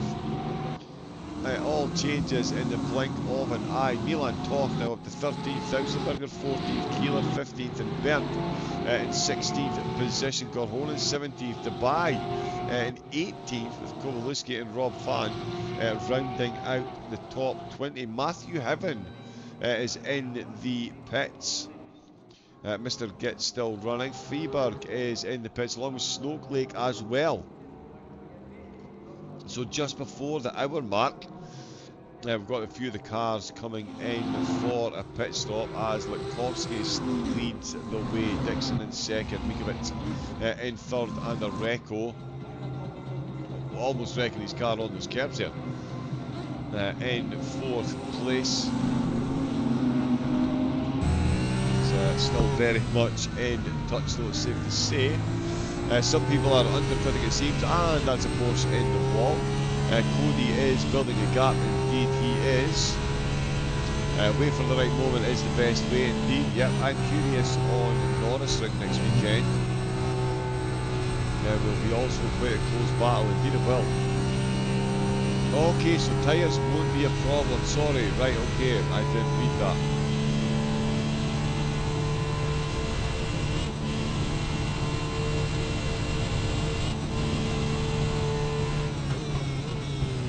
Okay, so it's all just about the fuel then.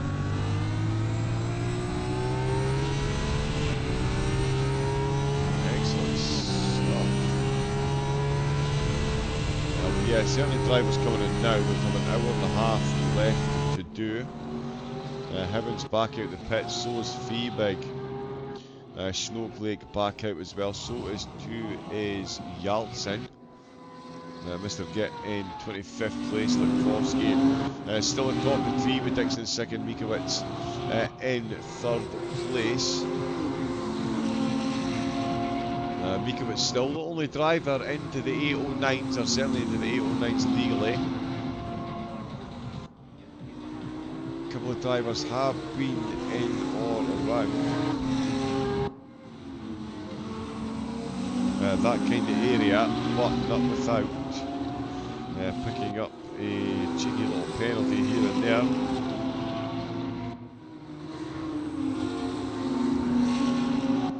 As Oliver Burton does, he's really piling on the pressure of Dubai now then. Oh no, sorry, that's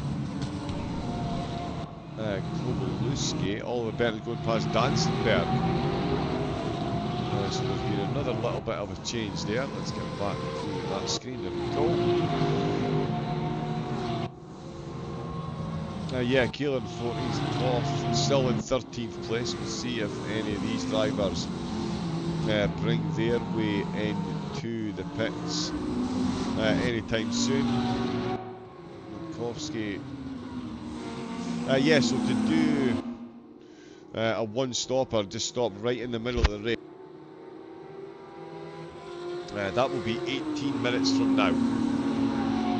So at least another 2 laps.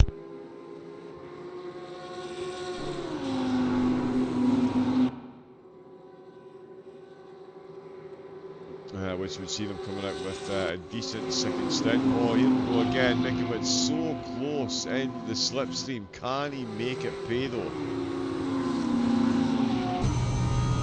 Oh, he backed right out of it there, as we can see Dixon just on himself a little bit of a click on the wall. Absolutely can't afford to do that too often. And yep, Areco is going to pounce as well. Tim Roche just losing a bit of time to the drivers ahead. But again, still well within striking distance if someone makes themselves a little bit of a mistake. Pick up a slow down penalty, as we saw Minkowski do on the opening lap. Ended up down in 50s, fought his way back up to the lead of the race, where he's being chased firmly by Dixon, Mikiewicz and Areco. Mikiewicz, the only driver in the top 4 that hasn't led the race at this point, and given how close he's getting to the BMW, I certainly wouldn't put it past him to have a little shot in the lead at some point in the race. Although he's not hit those curves properly there, and it's a good thing for him. That is a tricky uphill right-hander for him to get through. The Porsche could have well been looking at a move there to get himself back onto the podium. I definitely should have put a lot more tea in my honey. There is a lot going on up at the front. Again, we've lost 2 drivers so far in the race. Yeah, no one chose the Lambo. The Lambo definitely was available. We had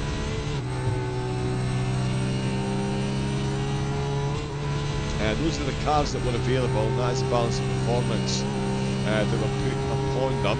The Lamborghini, the Ferrari, the Porsche, the Audi, the BMW, the Mercedes and the McLaren. So yeah, the Lamborghini, the only one of the permitted cars that wasn't chosen.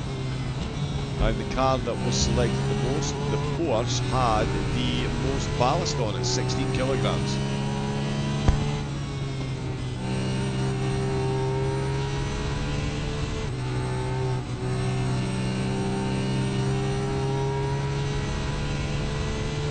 So yeah, it just goes to show you how popular the choice the Porsche was. Here we go then, along the Nottingham straight. We've seen the work that has already been done along here by Areco. Is he going to make any more moves this time around? Oh, and that does seem very loud. Let me just do that. Apologies if that's been rounding everything out, the onboards. Oh, a little bit of a bump draft there as they head along. Bravely going to pick up some incident points.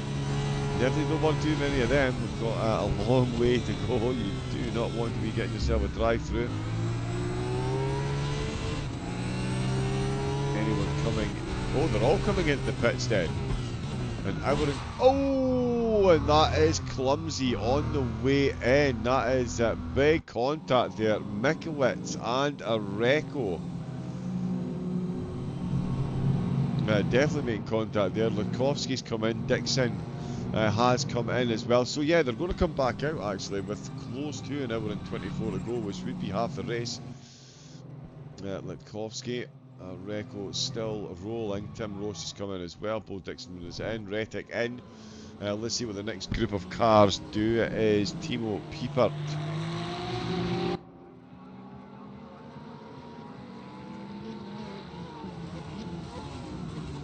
Yep, follows suit, in they come.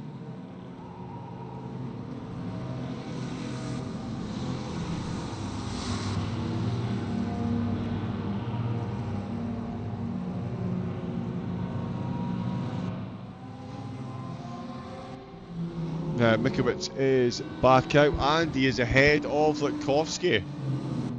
So Mikowicz with a quicker turnaround in the pits, and he's got himself ahead of Litkowski and Mackenberg. Both Mackenbergs now ahead of Dixon and Areco. So more fuel clearly having to be taken on by some of the cars.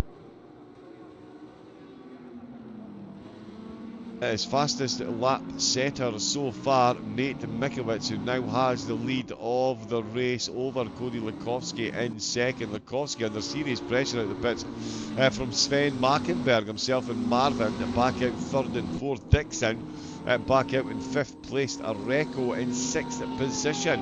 Kowalewski is now in seventh with Tim Roche in eighth place. Lucas Rettig and Rokas Dubai are 9th and 10th. Yalcin down to 11th. Korhonen in 12th place. Samarzic really mounting the curves on the way out is in 13th with Rob Fan in 14th. Timo Pieper comes out the pits in 15th position. So the different petrol tanks really coming into play here. Snowflakes down to 17th with Brown in 18th position. Misha Keller down to 19th. Doutzenberg down to 20th place. Oliver Berndt down to 21st. Milan Tosh down 9 positions into 22nd. Matthew Heaven in 23rd with Mark Mitchman now in 24th place. Martin Feeberg makes his way up to 24th. Just ahead of Mitchman, in fact. Ruther now in 26. Mr. Git in the pits. The Audi. Oh yeah, Vincent Whitner's a lap down, so he's going to come onto the lead lap now after an early pit stop and spin. So much changing up and right through the whole field. If anybody's managed to keep track of those position changes through the pit stops, congratulations. Because absolutely I have not. I know the big news though. Obviously, Bo Dixon, 5th place at the minute, was solidly in second, long-time race leader. Areco is still behind him. Litkowski, race leader. Paul Sitter now finds himself in second place behind fellow Audi driver Nate Mikowicz.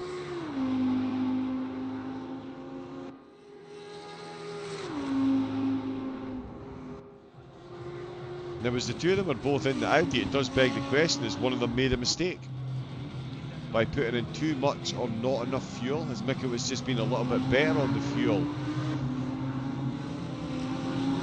over the first stint? Now he's in the lead. Sven and Marvin Mackenberg both having great runs through the pits as well. They find themselves up third and fourth with Dixon, as I say, and Areco in fifth. Kowalewski up into that 7th spot. Tim Roche has been solidly in fifth in his Porsche and now finds himself down in 8th place with more than just a bit of work to do. Timo Pieper as well. So here we go. The chat is going absolutely wild once again. Bump Draston action, you better believe it. Let's have a quick scatter through the field. Oh, and this is a good one. And that is Wise going past Pieper in the Porsche. Good solid manoeuvre there, lighting up his brake discs. And Snowflake got himself a good view of this one as well. Wouldn't have been as quick as Mr. Git's qualifying time. Anyone know the cut-off time for the live split at the end? Yes. I know Bump drafted on his way into the pit lane and picking up a drive-through. That nudge in the pit, so that was a 4X. It certainly was, and no Castleman there either. Just checking if Cody won already. It is looking good, but he has got a battle on his hand up at the front now, that is for sure. No pace, down the line with a bad time, as far as he's not mandatory. Yes, so let me just check and see. It was Mr. Git who set the 32nd quickest time, which I do have on a different page, obviously.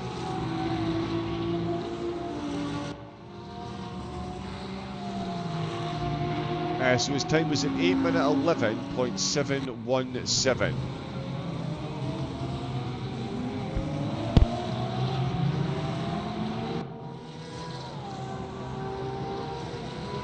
The time behind them was an 8 minute 11.800. The fastest time in the session was, of the qualifying event, was Ribeiro with an 8 minute 3.555. Fastest driver to set a time and enter the race was Nate Mikowitz with an 8 minute 5.655 ahead of Coughlin, who's not racing. Areco 4th, Roche 5th, and Lukowski in 6th position. So Lukowski qualified in 6th, certainly making a good run of it. Is Mr. Get the only OAP in the split? Yep, himself and me. I don't know if I count. But yeah, may well be. May well be. Let's see what's happening up at the front. Lukowski still in 2nd place behind Mikowitz, Mackenbergs. The Mackenbergs still 3rd and 4th. Dixon though is reeling them in ever so slightly. Areco still got a few of his foe ahead. Kowalewski with a great drop jump over in the pit. So many positions being gained by so many cars through the pit stop. It's really through everything. Completely up in the air for the final ever. Mr. Get is in 28th with Kreminski. Currently running in 29th. He was the first driver in the pits, came in at the end of lap number 1. Radulovic, it looks like he is out of the race. He is indeed. Hoffman and Denit. All 3 of those drivers retiring just all before the halfway mark. I do apologise. I do need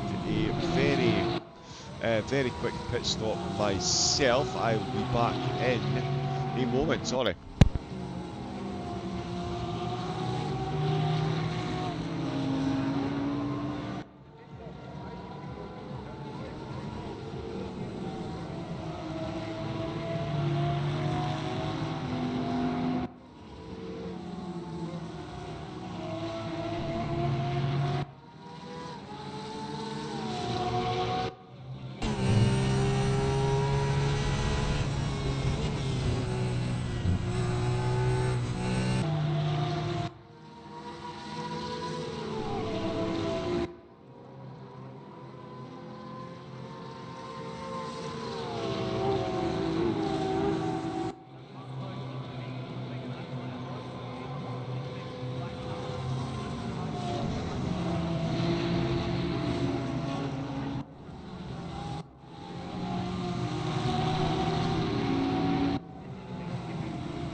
No more on-track action. That is Yeltsin.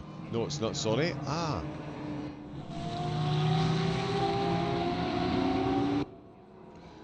That was, of course, Wise, Piepert and Snocklake that were having themselves that little battle there. I jumped myself a little bit further up the field because Yeltsin and Dubai are having themselves a solid encounter. This one for inside the top 10. Kowalewski exits the pits and he stays ahead of Misha Keeler coming into turn number 1. Dausenberg closing up there. Bern as well, he'll be looking to make up some places also. Mitchmont back at the pits in 25th place, just behind Paul Rudder, who's having a good drive. Vincent Whitner's as well, on a good recovery drive himself. Ruther though into turn number 1. Can he get himself an overtake to start off the final half of the race? Up the inside he goes. There's another Porsche. Milan Toth, I believe that is, exiting the pits. The BMW's got the inside line. They made a bit of contact into turn number 1. It's going to be the Porsche that's got the apex for turn number 2. The BMW, a lot more momentum around the outside. It's going to be a race down the hill into turns 4 and 5. Who's going to come out on top at the moment? It is the BMW, who's taken the apex and got the move done there. Paul Ruther on Mark Mid-stint with Milan Toth just ahead of him. Just freshly out of the pits, so we hope to catch him while his tyres re-warm. Lutkovsky still chasing.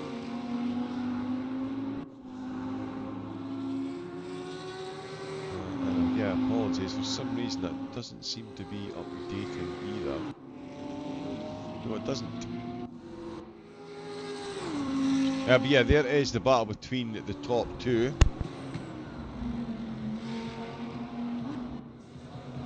In fact, if we keep that on screen while we are watching the rest of the race, it'll give us a good idea of what's going on between the two of them. I thought, yeah, let's have a look and see.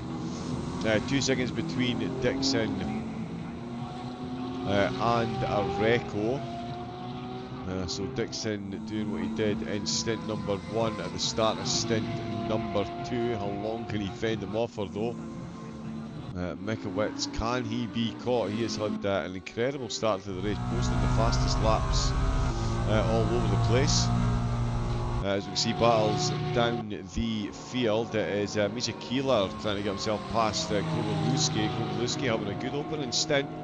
Another car losing, one of the many cars losing many positions in the pit stops. Oh, Snowflake and Piepert swapping positions there furiously. It's Snowflake that is ahead of Piepert. That one was close between those two. And Misha Keeler now under pressure from Dausenberger. Dausenberger looking to take advantage of the battle that was going on between Keeler and Kowalewski. He is now chasing himself down a Ferrari as Bernd 4 seconds down, so yeah, Bernd needs to make up a bit of time on the drivers ahead. Ruther and Mitchman are still quite close as well. Yeltsin and Dubai, those two still very close to one another as well. Lutkovsky is still that 3.9 seconds down on the race leader. Yeah, is he taking on too much fuel? Is Mikowicz not taking on enough fuel? It's going to be fascinating to see how the race ends. Still plenty of laps to go in Northside terms. 8 laps still for the race leader.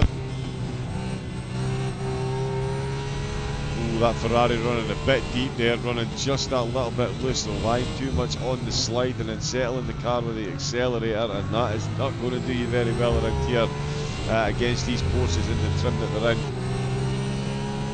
The race trim has been absolutely bang on. And yeah, Keeler is going to find himself closed in on him, going more defensive than he is offensive against Kowalewski, and that's going to let Kowalewski break away. Oh, Lutkovsky losing time.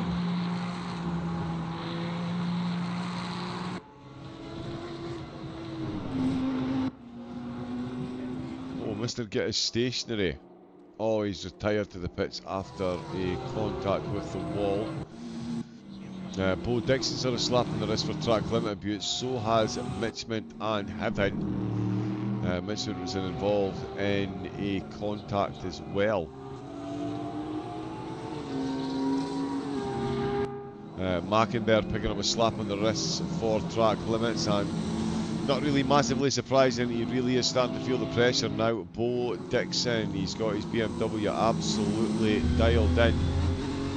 Led the race out of turn number 1 and down into the hairpin he went. 3.5 laps he led for, then Areco took the lead, then Lutkovsky took the lead, now Mikowicz has taken the lead. So that is all 4 of the drivers that were in the top 4 from stint number 1 have all taken the lead of the race at some point. Mikowitz on the way out of the pits to start the first stint. So it just goes to show you, it doesn't matter what you do in the first stint, it really is a game of two halves. Yeah, I'm saying two halves because I'm assuming, the safe way to make guesstimations, assumption, it never catches you out at all. But yeah, I'm assuming it's going to be a one-stop race. A mini splash and dash before the start of the last lap. We shall see. And we shall see what Dixon can do along the Dottinger straight. He is not facing a Porsche now. It is a McLaren. Oh no, so... Yes, sorry, it is the McLaren who's got ahead of him. And when I say ahead of him, it's side by side. I hope you can hear the engine noise the way I can. Yep, the BMW absolutely hoofing it along the Dottinger straight. Yes, that is the technical terminology for it, and it is Bo Dixon getting the overtake done on. He lost the lead of the race here temporarily. When he almost lost the back of the car there. Did manage to steady the ship, but gets it done, and that is a good overtake. He's already got himself a decent gap. As we can see, Mackenberg coming into the pit, so it's definitely going to be a one-stop. Oh no, Mackenberg. Okay, so Mackenberg stayed out much longer. That's why so many positions have changed.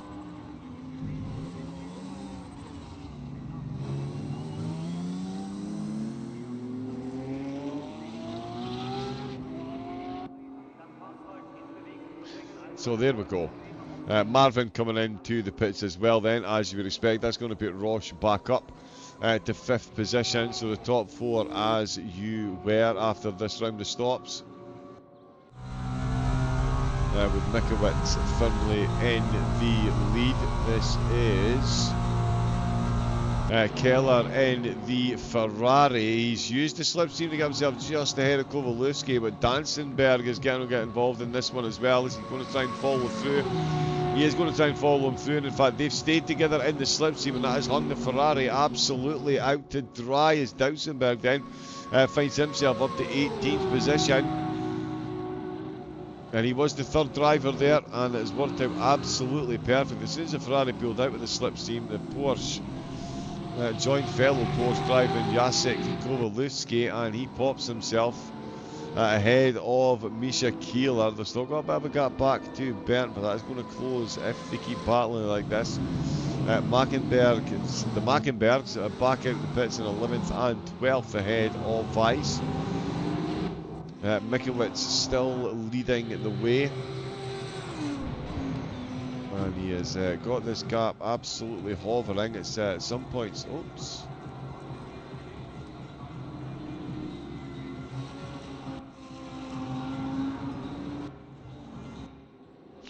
There we go.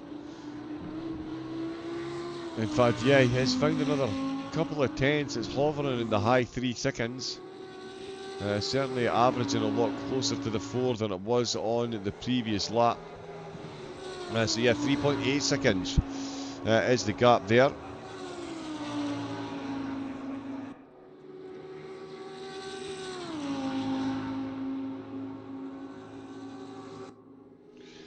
So Mikowitz still got the fastest lap of the race, still clocking 8-minute 9s as well. Let me see. Sorry, his last lap there, 8-minute 11, so it's slowing down slightly, but it's still more than enough to keep him firmly in the lead. Ahead of Lukowski, Dixon back up to 3rd with Recco back up to 4th, Roche in 5th, and Rettig in 6th position, Yaltsin in 7th place. That's not Rettig, that is... Oh yeah, that is Dubai just behind him in 8th, Samardzic in 9th, and Korhonen running in 10th. Sven Mackenberg then in 11th position with Ronald Weiss now separating the Mackenbergs as they've come out of the pits in 12th. Mackenberg, Marvin in 13th place, Stoklak in 14th position, Timo Pieper still down in 15th place. So the McLarens really making getting that overcut massively work in their favour. Frieder Braun and Misha Keeler still 16th and 17th, with Dausenberg in 18th. Bernd and Kowalewski rounding out the top 20, and Kowalewski I think's had a bit of an incident because he's down. He's behind Bernd. He's getting absolutely hunted down by Matthew Heaven in the Mercedes. So we'll see how this one plays out for the Mercedes driving Heaven. Love the flames popping out the side of that car. Where are we for the cockpit camera? Thank you very much. Oh, he's really got himself another very good exit there indeed. Not quite enough though to get past the Porsche, the big long nose of the Mercedes, not able to find the way in. Oh, and the Mercedes, the Porsche almost opening up the door there. Kowalewski is certainly getting close. That wasn't, I'll tell you what, the Mercedes absolutely roasting him at the minute. Still, as you were up at the top, these two really are firing into one another at the minute, and it is Matthew Heaven looking to get himself at least back into the top 20 if he can.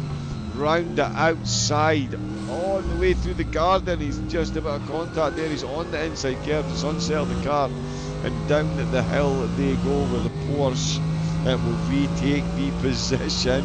No quarter given nor asked from either driver here.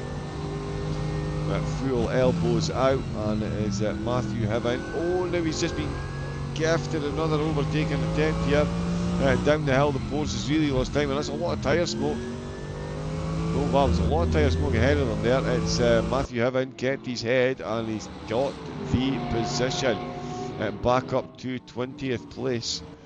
Did look like a lot of tyre smoke. The next car below to him is Oliver Berndt. He's still trying to catch the Porsche of Dausenberg. Kowalewski then firmly behind. Mate Mikowicz still firmly in the lead.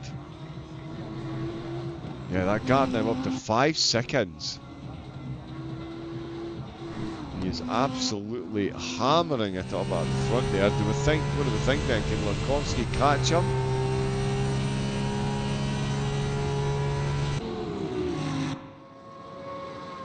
Yeah, remember, if you go onto the Virtual Racing Points website, you can buy the Virtual Racing Points and get a discount on them and what you buy in the game. Absolutely the best sim out there for physics, for feedback, and for audio. Absolutely incredible.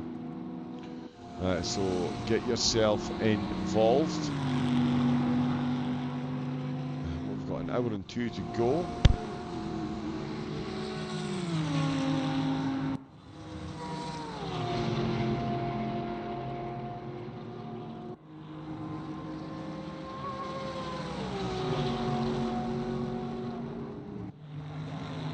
And it's mate Mikowicz who is leading the way. Pole sitter Cody Nikola Larkovsky in second place. Bo Dixon in third, and he's in fact increasing the gap to Areco.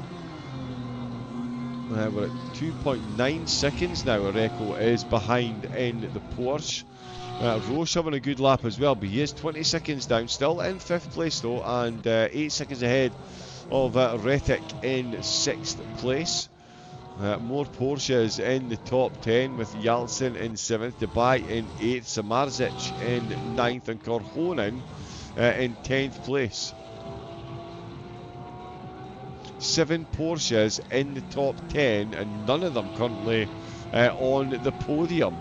It's the 2 Audis that are still leading the way, and Mikowicz, that's a nice sight for him on the Dottinger Straight, because it's nothing but scenery front and back. And yeah, any stage of a race is good. And we're 24 minutes in. 1 hour left to go, 7 laps. Oh, potentially 8 actually. We might squeeze another one in.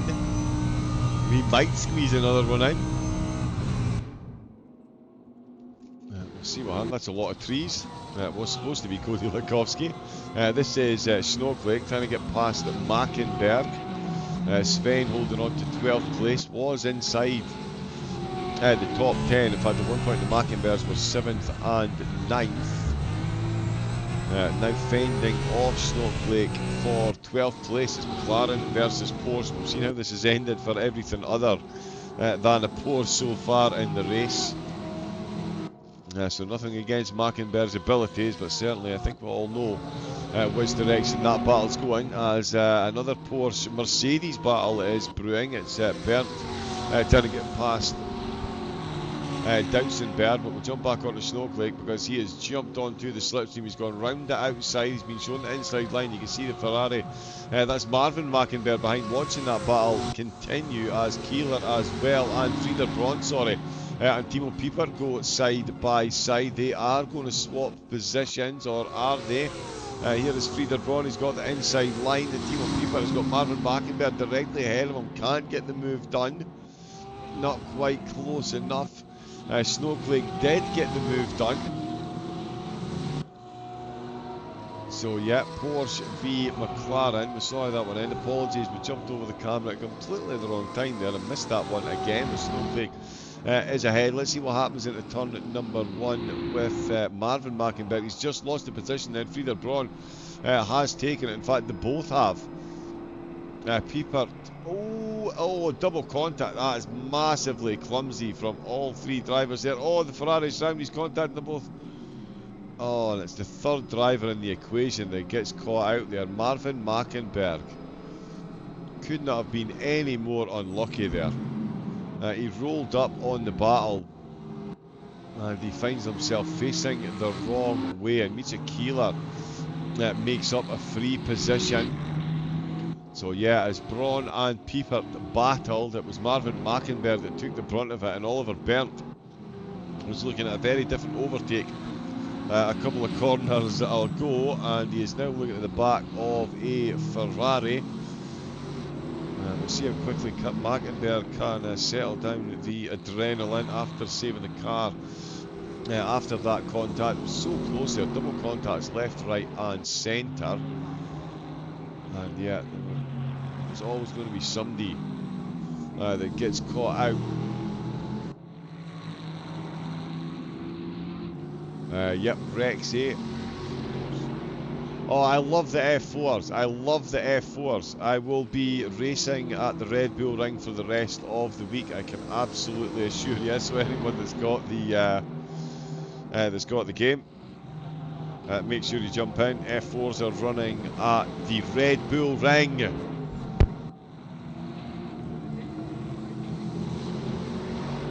Make sure you come along and get yourself involved. A lot of downforce on the fixed setup for this one, but you can really throw it in the corner. So yeah, make sure you get yourself involved. I'm only slightly biased. We're still watching Oliver Berndt trying to get past Marvin Mackenberg. Mackenberg looks like he is steadied the ship ever so slightly.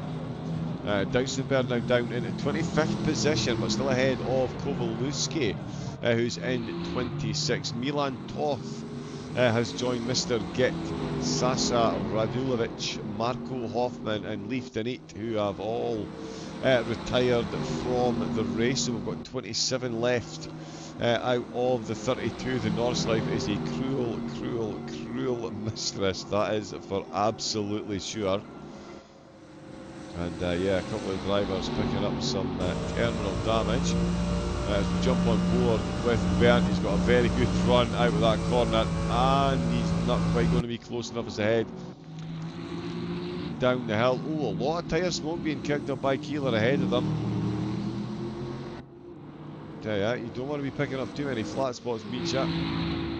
That was a lot of tyre smoke to be coming up there. Bernd still trying to close in on Mackenberg. Mackenberg trying to get closer to his namesake. Does anybody in the chat know, are Sven and Marvin related?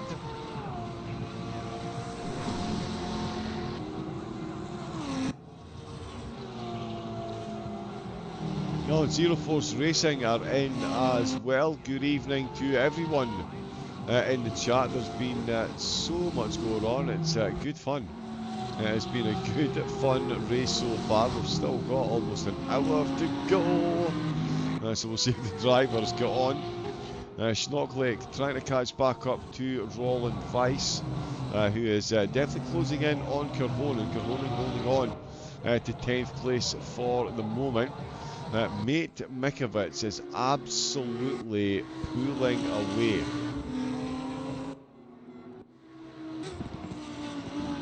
The fastest time set for a driver to enter the race. There was one time quicker, but the driver that set that, not racing this evening. It was Mikovic that did set the fastest time. Started the race in 4th place, and led.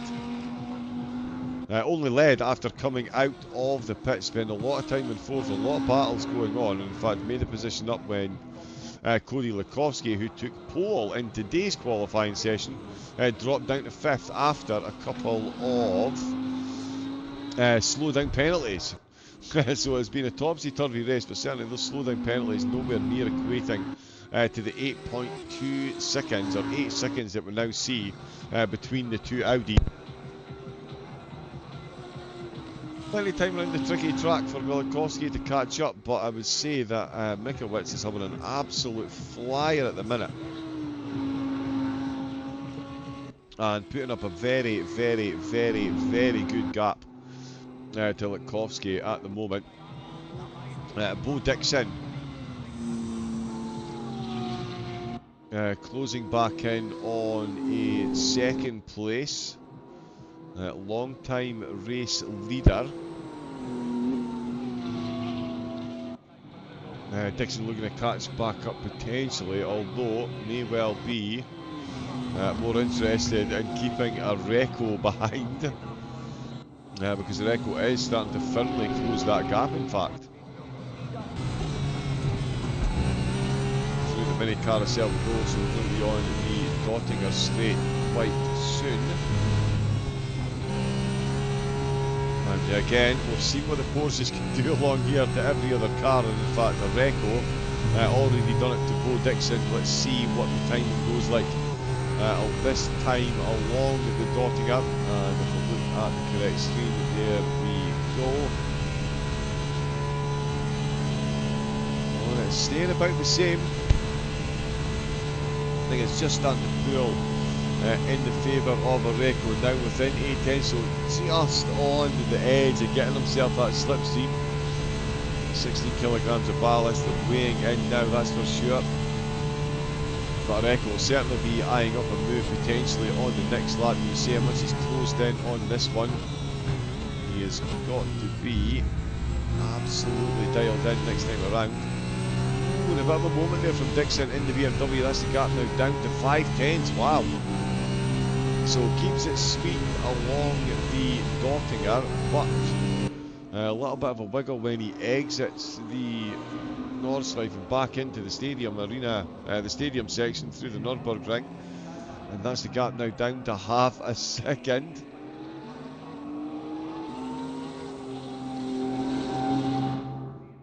Mikovic is in the pits. Mikovic is in the pits. He's under-fueled. He's having to take on more fuel. That's put Likovsky back in the lead. He did have a decent lead, and I did wonder if one of them had made a mistake by someone either putting in not enough or too much fuel, and we have an answer. Mikovic has not put enough fuel in. Roche has been promoted to 4th place. Lucas Rettig could well find himself in 5th position because Mikovic is still stationary. Rettig goes through. Samardzic and Yaltsin are right on top of one another, so they're going to be moving at a fair old clip. Mikovic is moving. Is it too little too late though? He's going to be right in the thick of things. Oh, he's just ahead. Oh no, he's not. I was spot on. He's right in the thick of things. These two. Oh, and it's the car in front of him that's locked up. Coming out the pits on the slightly colder tyres. He's done very well there indeed.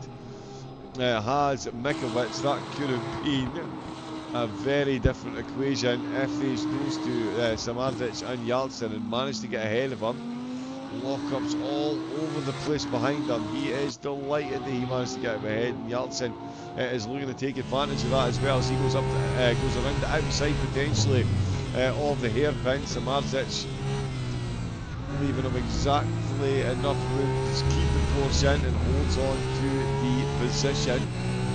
So I wonder if Samardic and Yeltsin are respecting Mikowicz here. Mikowicz down into 6th position after a second pit stop. Ledkowski back into the lead of the race, and it is Bo Dixon and Nicholas Areco now battling for 2nd and 3rd position once again, with Areco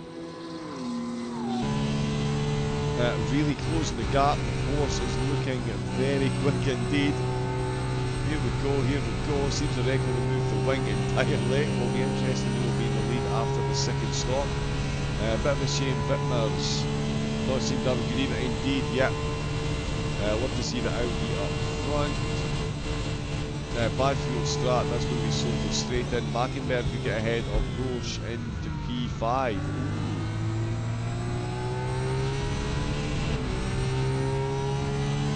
Yes, so the second round of pit stops over the McLarens. They pitted well after the halfway mark, so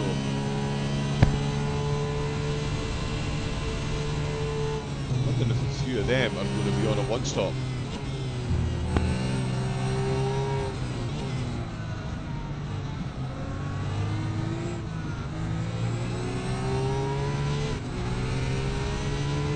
Through the guard we go, and it's Dixon with another very good exit. Not looking to pick up any slingsy, not want any dirty air coming off the back of the car in front either. Ooh, almost a bit of a wiggle. Runs a little bit deep through there. So many corners. Can you show Mackenberg's lap times? I believe so.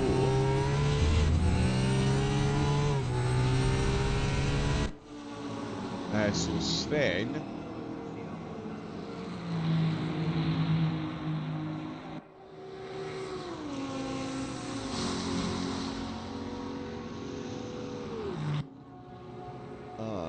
Marvin.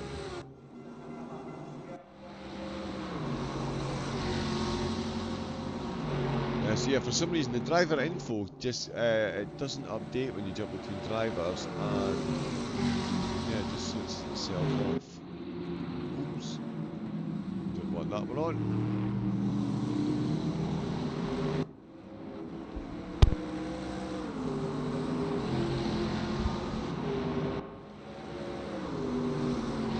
So yeah, a little insight there. He loses 6 to 8, between 6 and 8 seconds per lap on saving. Okay. So trying to fuel save their way to a one-stopper. Love the insider info that we're getting here. You'll love to see it. Let's see in overview. Oh, Areco, he's going for the moves. He's surely going to have to go for it here. Absolutely side by side. He's got Dixon absolutely banged to rights. He's going to have the embankment here. A beautiful amount of room left by both drivers there. Dixon got the memo there. Moved a little bit wider to make sure that he held on to the back of the Porsche as he went on through there, but certainly not much he could do. Dixon all over the back of him. Sorry, Areco all over the back of him. And getting the move done, and he's got it done a lot earlier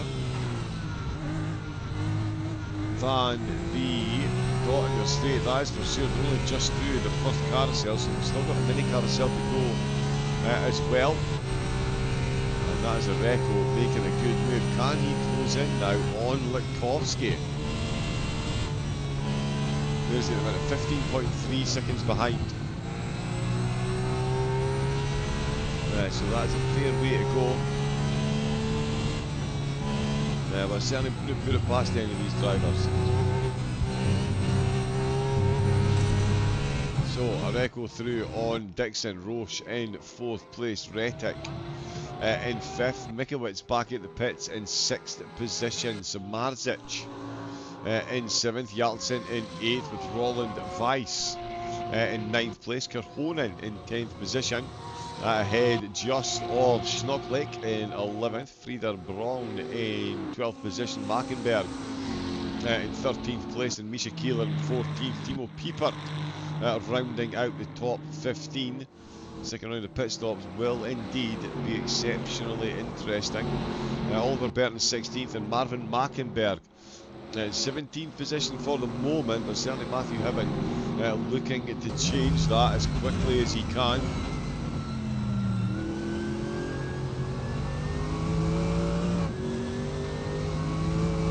Nicely done by the both. Into the carousel, run we go.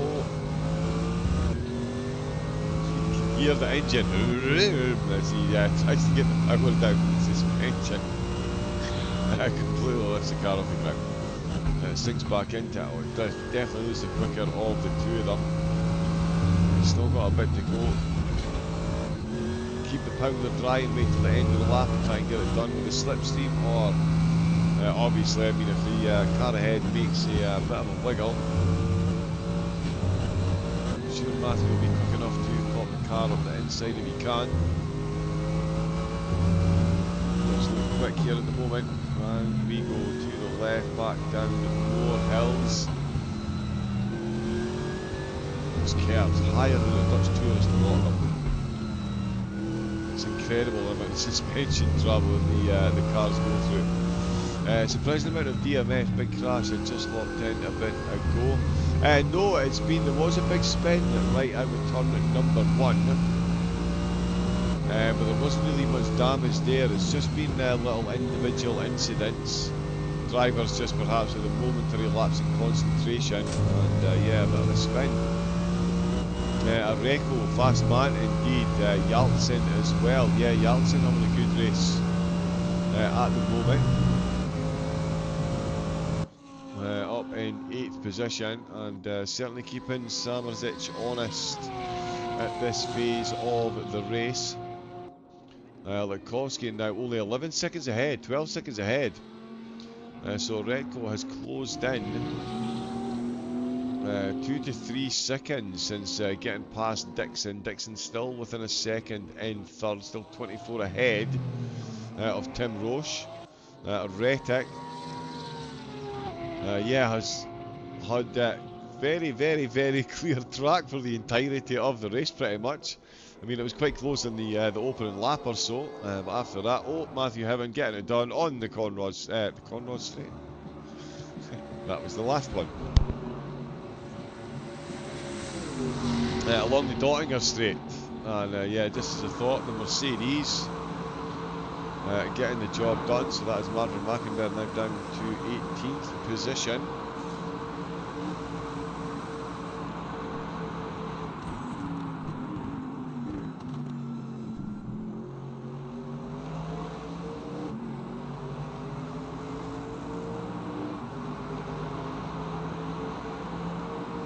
Get it done very nicely indeed. Yeltsin's pace is due to the livery. That is absolutely, definitely a thing. Completely agree with that. We're on board now. That's getting close. That is getting very close indeed. Misha Keeler trying to get past Sven Mackenberg.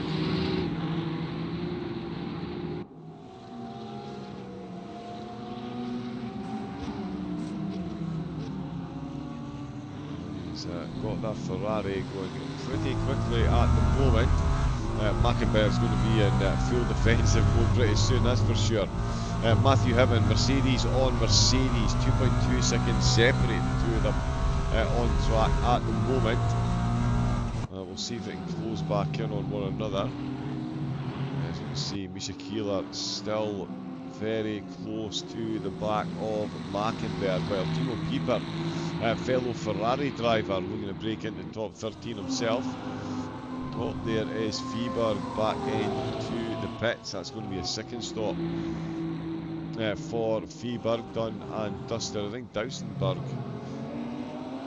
yep, has just come past. Let's see what Michigan look. Not quite close enough as they exit into the German countryside. But certainly Timo Pieper getting that bit closer as well. Yeah, he will be enjoying seeing that battle going on ahead of him, that's for sure. And you'll enjoy seeing the gravel being kicked up. In fact, all three of the drivers. Just mounting the grass here. Mounts the curves well. It's amazing how difficult I make this corner when I'm driving around here and how simple these drivers make it look. And there we go. Back onto the tarmac and back into the hunt. Closer and closer as Misha Keeler is looking to go side by side. Has he got this one done? He has. Round the outside out with turn number 8, and that is a nice move by Misha Keeler. And that has thrown Mackenberg firmly to the wheels. On Mackenberg's on wide. Mackenberg just momentary lapse of concentration. 4 wheels on the gravel. Massive amount of lift from Mackenberg so as not to completely bin it and make a bad situation a whole lot worse. And Timo Piepert very quickly gets that overtake. I don't think he was expecting to get it quite that quickly. But that's certainly the way it has worked out. We won't be too disheartened with that. Areco got half a second more on Bo Dixon, but has lost a second to Lutkovsky. So it is back and forward between the two of them. We'll keep an eye on Piepert for the moment and see what else is going on. Snodgrass 6 seconds down on Dubai, so got a bit of time to make up there. Wittners back up to 21st. So great comeback drive by Wittners. He's only 2 seconds down on Snodgrass, in fact 3 seconds down. So certainly could be worth a watch as well. Difficult start for the Audi driver, but good comeback. Ruther is still running in 28th, has had a bit of an issue as well, so has dropped down a few spots. Still on with Piepert. Who do we fancy for the win then? Another round of pit stops, and I think the podium stays the same for the end of the race. Also super cool of you to interact with chat as an announcer. Oh, thank you very much. Hello from the US. Austin Destani, apologies if I've brutalised your surname there. Please do feel free to throw a pronunciation in the chat. Always happy to do my best to get it correct. Of course I usually use it. Okay, 04, got ya. Got you. Let's go Macedonian brother, says Ring Runners with a trophy as well. That was the green eco line. Yeah, well, the Porsche Cup race earlier as well, actually.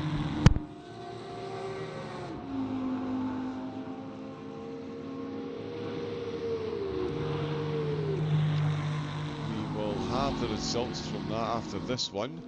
You got my last name right the first time. Nice. Unlike everyone else growing up. Austin. Always pleased to please. I'm glad I got that one right. Yes, do enjoy the rest of the race. It is going to be a race. We've only got 38 minutes left to go. What we're predicting here, 4.6 laps left on the clock. Lutkovsky, 13 to 14 second gap through various parts of the course. At the minute, we have had whispers in the wind and from teams in the chat. Letting us know that we are maybe seeing some fuel saving going on with a few of the cars, so they're looking to stretch this to a one stop. And the McLaren Cern, as I say, they came in well after the halfway mark, so I don't see why a one stop wouldn't be absolutely on the card. But we shall see what the sim racing gods have in mind. Areco putting a good gap between himself and Bo Dixon. Now that is for sure. 2.4 seconds now is the gap between the Porsche and the BMW. There is Dixon really pushing as much as he can, unless I'm mistaken. And it appears I am. That was still within the track limits there. Oh, Piepert just picking up a penalty point there for track limits. He's still 2 seconds down, or is 2 seconds down on Keeler since that overtake. Niels Daxenberg all over the back of Vincent Whitmars. Whitmars on a charge back up the field. That charge could be stunted though. Audi v Porsche. We know how this one ends. Deja vu all over again. As we've slipped off, my apologies. Let's go back to there, of course. But there is another battle that is heading our way. Oh, Lukovski's coming to the pits.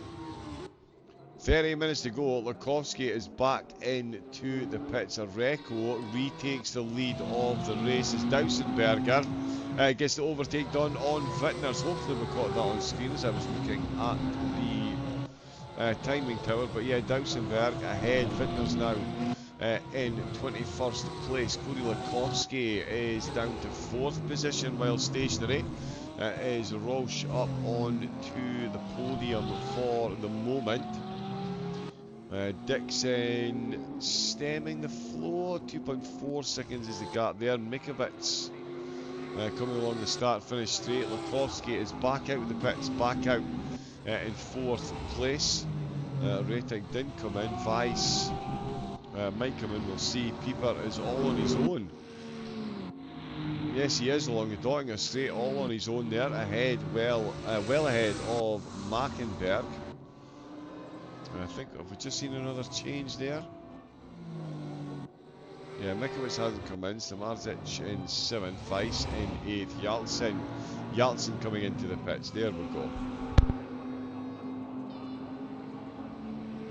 Yeah, so that's Yaltsin in for his 2nd stop. Pieper stays out, Braun stays out as well.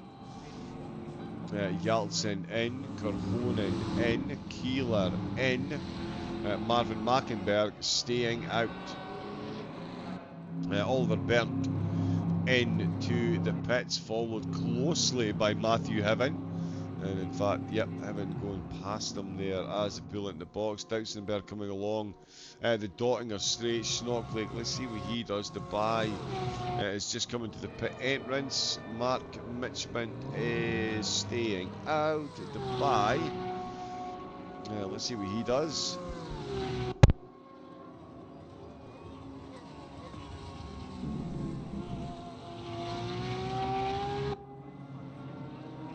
And yep, staying out. Snowflake as well. Dausenberg is coming along the straight. Snowflake has stayed out. So Lukovski back out in 4th place. This puts Braun up to 9th. Piepert up to 10th place. Yaltsin's back out in 13th, Korhonen 14th, but under serious pressure from Mitchman, who's got a good run on him, down towards the hairpin. So Mitchman coming out of the pits at the perfect opportunity, at the perfect moment, sorry, to get himself a free slipstream. Out of the pits and back onto the track. Still got 4 seconds back to Keeler as well. So plenty of space and time to work his magic if he can.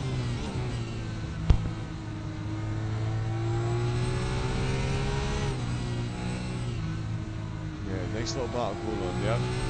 Dixon is managing to stem the flows and thought, oh yeah, as I say that, jumped back up to 2.5 seconds. But it is still sitting.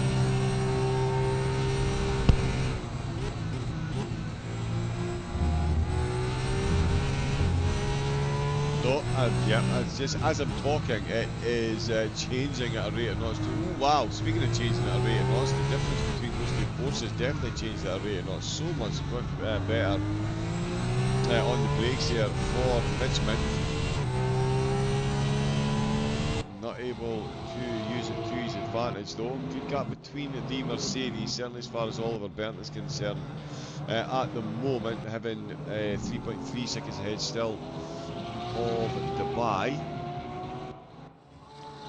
Rob Fan and Kenny no man's land at the minute. Dausenberg in 21st place. We've still got Paul Ruther just bringing up the rear of the field. There is a car there, I promise.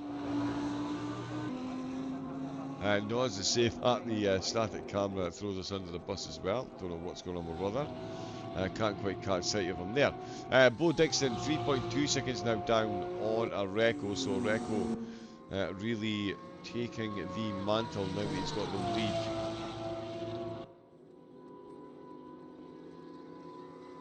Of the race. Litkowski in 4th, 5.86 seconds now down on Tim Roche. So Roche having a good stint here as well. Samardzic still a bit down on Mikowitz though, Weiss as well, running in a bit of no man land, so we've got a good bit of a spread going on between the drivers now. Although, as I say that,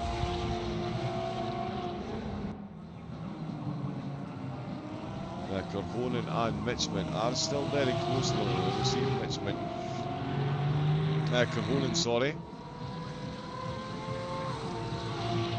can retake the position, but certainly Mitchman looking good on the colder tyres after exiting the pits, and he is tearing away ever so slightly.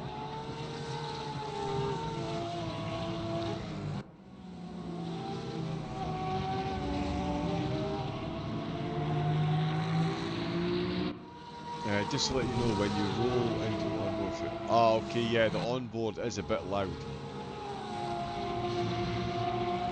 Yeah, so yeah, I will jump up on that. RaceRoom, you can get the whole game for about £60 if you can buy VRP, Virtual Racing Points.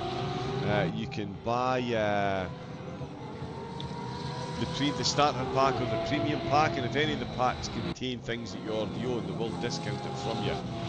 So yeah, you do get some cars and stuff free. But even when they update the cars, like the following year's car, you can get them for about £1.20, £1.30, some of them are packs for less than £5. It's an absolute bargain for what you get. And yeah, of course, you can test the cars for free, yeah. And they do a lot of free. At the moment, the F4s at Red Bull Ring are completely free, so the Red Bull Ring and the F4s are both free, and there's organised ranked races. This is Paul Rudder, still showing up very strangely. Oh, okay. Maybe see if we can get him popped out of the server. Seems to be having some kind of connection issue. Just Kovalewski as well. Oh, he's made contact with the barrier, and he is out of the map. Vitter's still out, Feeberg, Rob Fan still out as well. Areco really building that lead over Bo Dixon. And I tell you as well, Tim Ross really building the lead over Litkowski as well. So Litkowski not moving as quickly since he's come out of the pits. Oh no, still, yeah, 8:11 he's fastest. Average lap 8:13.8, which is 7/10 slower than the average lap of Roche and Areco. But he has had an exit stop in the pit, so we'll see if that has any effect when the rest of them come through.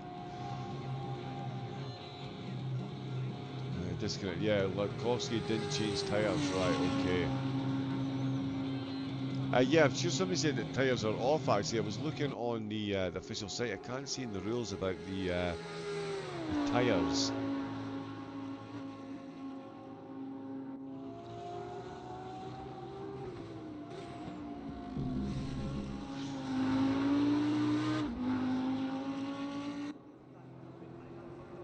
Let's see, there is Litkowski finishing another lap. There is Rose coming into the pits. That's Litkowski back onto the podium. In fact, Dixon and Areco are both in the pits. They're both moving at the same time. Litkowski retakes the lead of the race with 27 minutes left to go. So the second round of pit stops.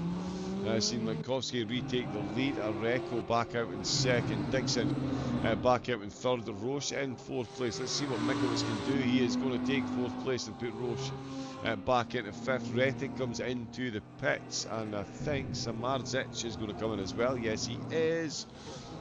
Weiss will follow suit. Braun, we will see. Pieper and Mackenberg, Sven and Marvin both coming along the Dottinger straight. Rettig is stationary. Samardzic still moving. Weiss comes in. Braun is coming as well, so Pieper is coming in. So the Mackenbergs are going to take some positions here. Quite a few, in fact. Their fuel-saving strategy is paying dividends now.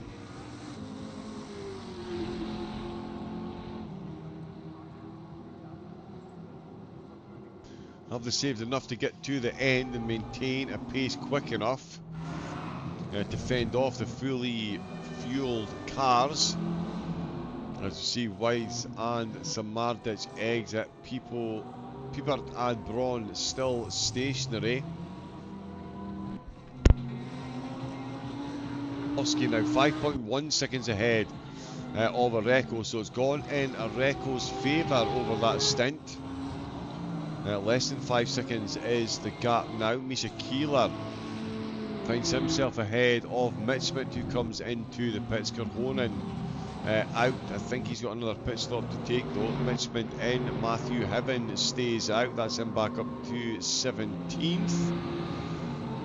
All kinds of changing going on. Yaltsin in 11th. Braun back out the pits. 12th place, as I say. Piepert back out in 13th. Kerhonen 14th. Keeler and Bernd now 15th and 16th, with Matthew Heaven in 17th. Snocklake in 18th, ahead of Dubai now.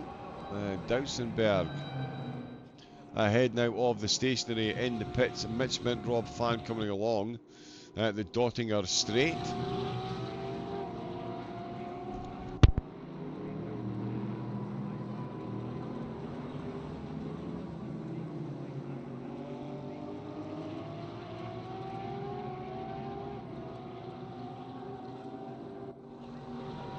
So we'll have 24 minutes left to go. Still a few cars to take pit stops. Lukowski though is the driver back out in the lead. He'll be hoping that he's had his last pit stop.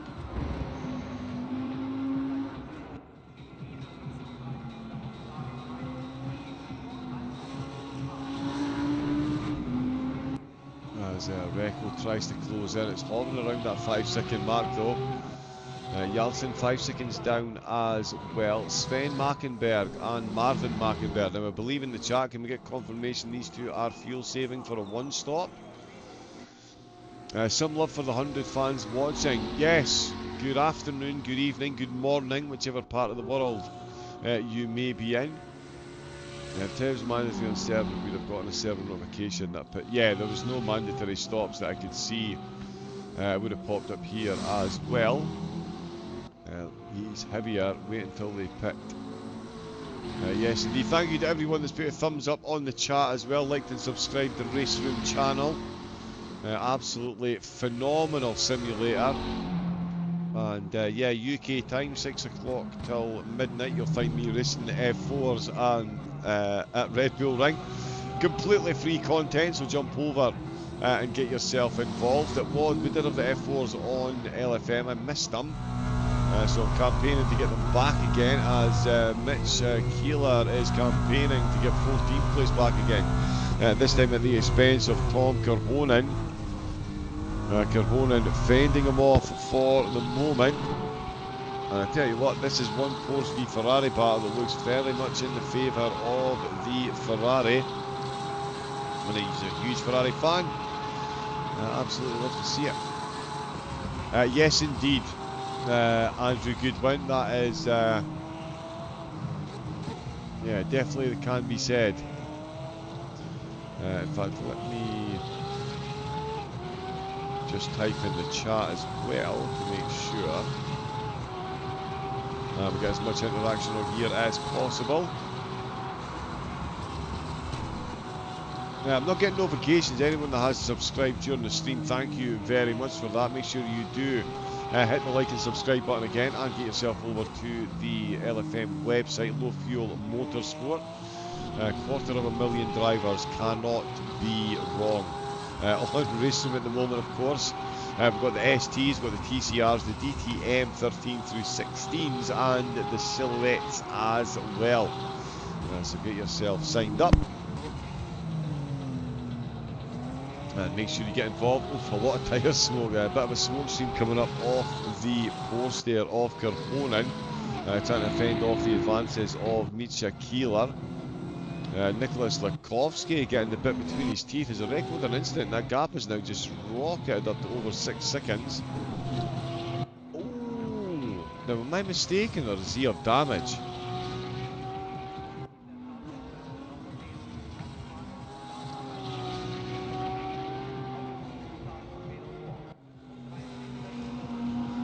No mention of him being in an incident, but that does look like he's got damage on the front left of the car, front right from driver's side I suppose.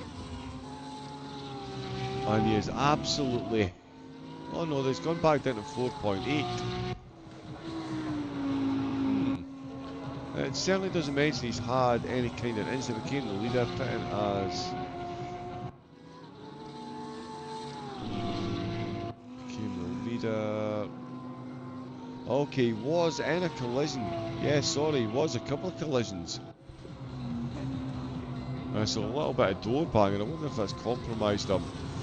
Certainly aerodynamically in a straight line, although the gap down to 4.7 again. It was at 6.8, so it must just be the different parts of the track that they are going through at the time.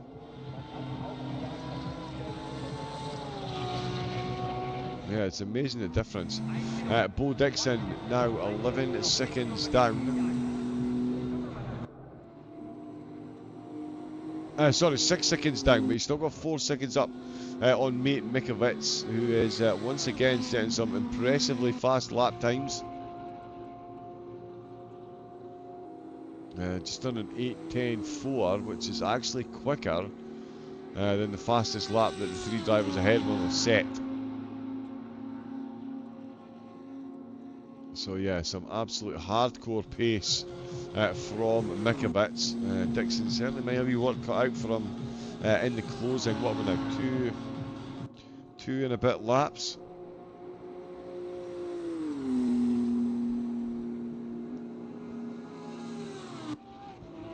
Yeah, 19 minutes left to go. Apologies, very quick pit stop from me again. Back in a moment.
Had to happen, of course, absolutely solid battle there between Keeler and Korhonen. Keeler coming out firmly on top in this one.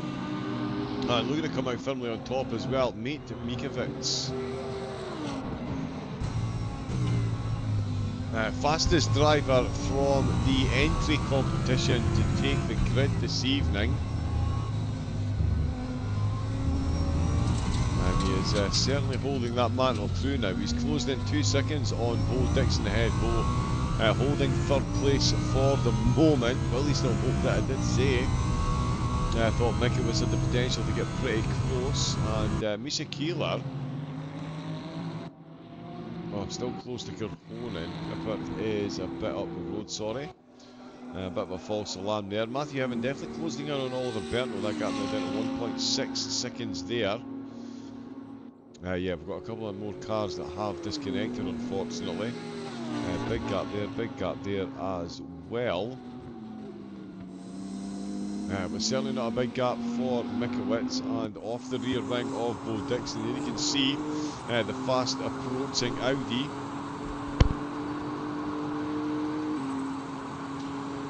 Yes, indeed, that is going to be a battle to the wire. If you can make the pass on Dixon. Beamer seems slow in last sector, yes. Definitely is struggling against the Porsches, certainly, and the Audis as well, I guess. Along that Dohinger straight. Dixon doing a job at the moment, but certainly Mikowicz is definitely the quicker of the two. He is closing that gap again. Oh, just as they get right to the top end, it stretches back up, but as soon as they got on the brakes, there it is, dropout. Oh, and Mikowicz really got a flyer of an exit there. Oh yeah, even against his own delta, and he's got the fastest lap. He is just finding time, lap after lap after lap.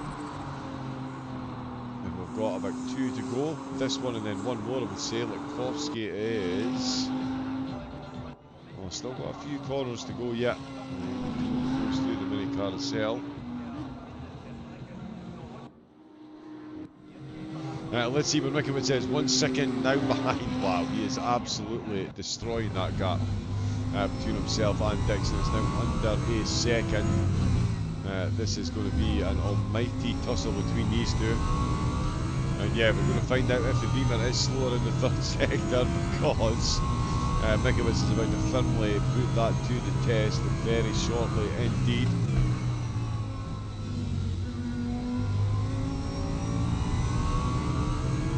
Although, I mean, it's one thing to catch up to Dixon, it is another thing to get the overtake done. He absolutely knows how to defend, but the pace that Mikowicz has got right now, wow. Hopefully Cody can hang on to his tyres. Yeah, that's another one. Reflection oh, wow. And Dixon there, I've looked away at the wrong time. Did I miss something?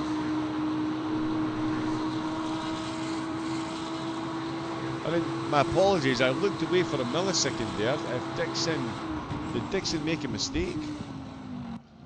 Or has he just realised he's up against a much faster car and decided not to battle out and cost the two of them? That was interesting. You let him go, right, okay, yeah. Yeah, it certainly did look like it. It certainly did look like it.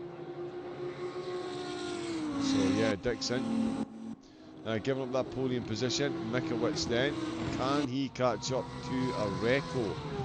He's certainly got the pace on him.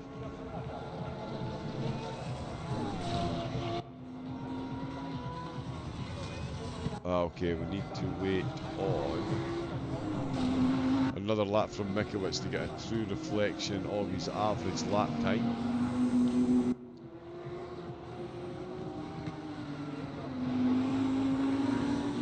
Yeah, so one more from both of them, we'll get that. Likovsky at the minute average 8:22.7, Areco 8:21.1. Of course, the two pit stops lengthening a couple of the laps. At the minute it's saying 8:27 for Mikowicz. I'm not sure why, but he's got the faster laps. In fact, Areco's out lap 8:48.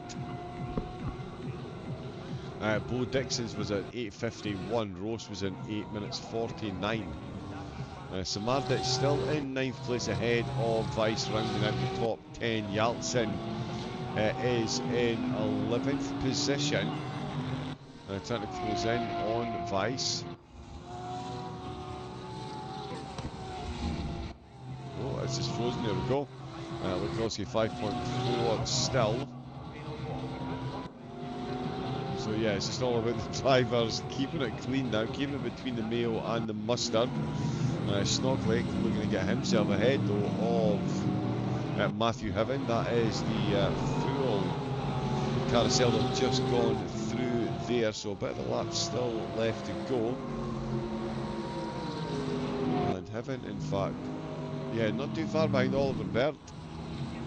Oh, and Bird is having a bit of a wiggle on the exit there, cannot afford to do that. But these two closing in on him. This is about to be a three-way battle very soon indeed. We'll get back with some on board. very nice rear view mirrors so we can see exactly what's going on. Love these cameras. Very big fan. Right, yeah, let him go. Yeah, some confirmation in the chat. Dixon did let him past. Areco still hovering at 5 seconds between himself and Likovsky. 6.1 between Mikovits and Areco. So we'll see if that gap changes in any way. We'll see what Heaven can do. Trying to catch up to Bernd while fending off Snockwake, who is very close indeed. The mighty Porsche is proving meta, but the Mercedes at the moment fending off the advances. Oh, we won't talk about car. And yeah, he is once again closing in on Bernd. These two have already had battles over the stints, and it looks like we're going to get another one as well. I hear that turbo absolutely whistling into effect.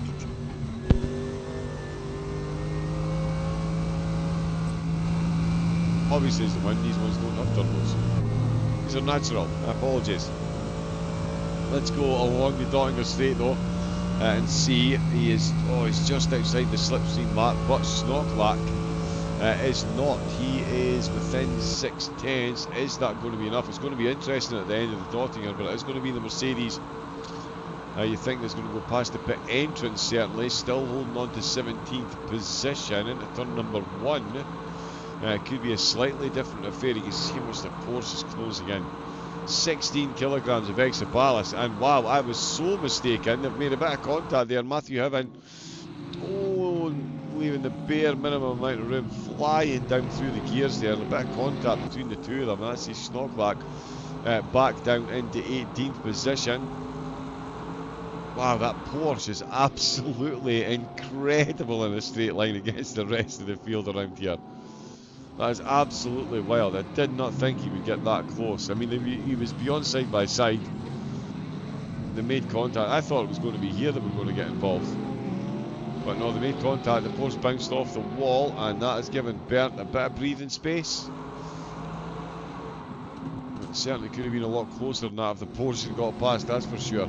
Let's see what's going on up at the front. Likovsky, 4.5 seconds, so he has lost half a second to Areco. Areco, though, has lost just over a second to Mikovits. 8 minutes left.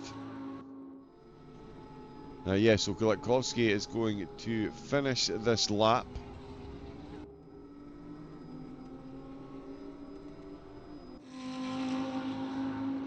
And then we'll have one more after that. Korhonen still closing in on Keeler. Keeler doing not bad against Pieper, but Pieper is the lead Ferrari at the moment. Frieder Braun settling in 12th place, but is certainly keeping Yeltsin honest in the closing exchange. As you can see there, only a second between them, in fact less than a second between them, as Yeltsin really yeets on that curve. Having 8 tenths behind Oliver Bernd. Snocklack 6 tenths, sorry, Snocklack in 2. Within 8 tenths, so we'll jump back on board with this Mercedes here, and that is Korhonen. Korhonen is just ahead of them as well. Wow, this really is absolutely all coming together now. All these different strategies. Oh, he's really using the curve there. So much concentration required at the best of times around this track, and when you're battling for positions on the penultimate lap, that absolutely intensifies. Areco finding another couple of tenths on Likovsky. Mikovits finding a tenth on Areco. What do we think? Chances of the podium staying the way it is across the line? With this and another lap to go. Yeah, there is Areco in the background, and there is Mikovits just in the background. Bo Dixon should just about appear there in 4th place. He does. Roche still in 5th position. Snocklake still got this battle. He is watching for Bernd and Heaven, he'll be looking to get involved as quickly as he can. We've already seen what that Porsche can do along the Dottinger straight, given a double slipstream. I think it's going to be good night Vienna for these two. We'll see Heaven. Oh wow, really getting a run over those over the undulation there. And Oliver Berndt, it could be the writing on the wall here. Oh, the Porsche having a lock up there, giving it a stay of execution potentially to the two Mercedes. Oh, just dipped below 4 seconds here between the top two for the first time since they've been out of the pits. Oh, and Areco having an absolute flyer of a start to his lap. Really going green. Oh, and speaking of a flyer, what an exit that is. It's just inviting the Porsche in though. All they're doing is bringing Sven Snodgrass into the battle that he's having, that these two are having. Sparking up the curves. And I tell you what, they are catching Carbonen as well still. When 3 become 4. Ooh, and the two Mercedes both running deep as Berndt slightly deeper than Heaven there. It's Snowflake that got it absolutely spot on as they head down the hill. The Mercedes looking for another move. Oh, and he's run deep, Berndt there. He's just run himself a bit deep. The defensive pressure there a bit too much, just making a minor error, and the Nordschleife bites very hard indeed. So that is now Snodgrass up to 17th, Matthew Heaven up to 16th position, Carbonen their next joint target, no doubt. Oh, and it's getting fun up at the front. Areco is now 3.2 seconds down. Oh no, he's made a bit of a mistake out of that corner. Oh no, there we go, very good exit on the way out. 3.1 seconds is now the gap there. Mikovic has found half a second since I last mentioned him to Areco, but he's still gaining time on Dixon, who's got a comfortable lead on Roche in 4th. Likovsky is losing a bit of time. I don't want that screen, we want this one here. Wow, Mikovic average lap 8.25.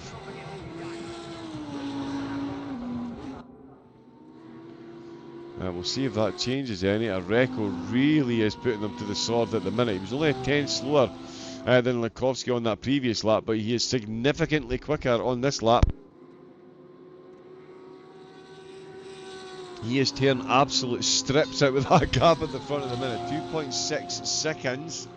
I think Cody is saving for the last lap. Ah, okay. The praying mantis approach. I like it. I like it. And we're about to see Likovsky cross the start-finish line to start the final lap of the race. And when we do, there is Areco chasing him down for the win. But Cody Likovsky, very, very, very good race indeed. 6 incident points he's picked up, 1 off track, did yield him a drive-through penalty, was costing the lead, but he's absolutely battled his way back up there. Areco, at one-time race leader, along with Mikovic, now find themselves 2nd and 3rd as we start the final lap of the race. 2 minutes left to go. We might see some of the drivers slightly down the field. Oh no, Kuzminski has just started his lap as well. He will be a lap down though. Oh, Kovalevsky is out of the race, so it's going to be Kuzminski bringing up the rear. You can't lose to the Porsche. Well, that is certainly at the minute in the hands of Likovsky and Areco. Mikovic. Could Mikovic still be a factor here? He needs to find 2.6 seconds in 1 lap. That is going to be some going. Although he's just done an 8:09.8. So his last lap there was 3 seconds quicker than Areco and 6 seconds quicker than Likovsky. He is within 6 seconds of Likovsky. If he does that again, he's going to be side by side with Likovsky over the line. Didn't quite get his fuel strategy right. Oh, what could have been.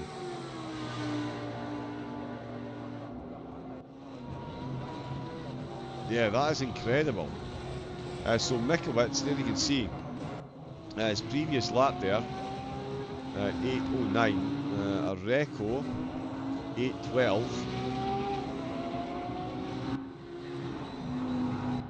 And Lukowski with an 8:15.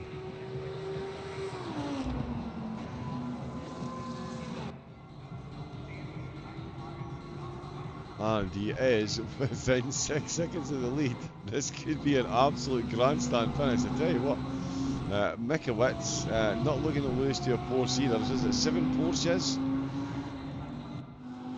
Oh no, sorry, 6 Porsches. No, actually, 5 Porsches only in the top 10 now. Is Mackenberg. The Mackenbergs both in the top 10 as well.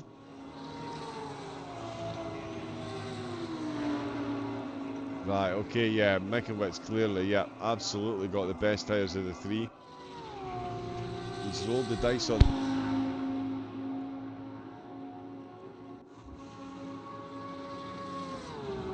Is it going to be snake eyes though? He's within 1.8 seconds. Lukowski still 2.5. Oh, dropped to within 2.5.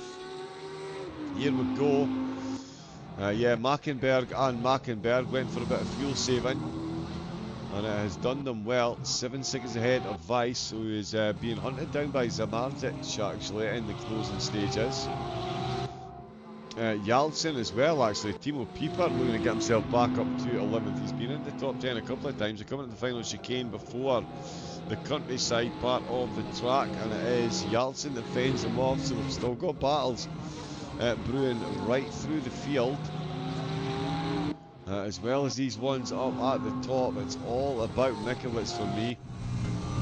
He is on the best tyres and he is absolutely putting them to use.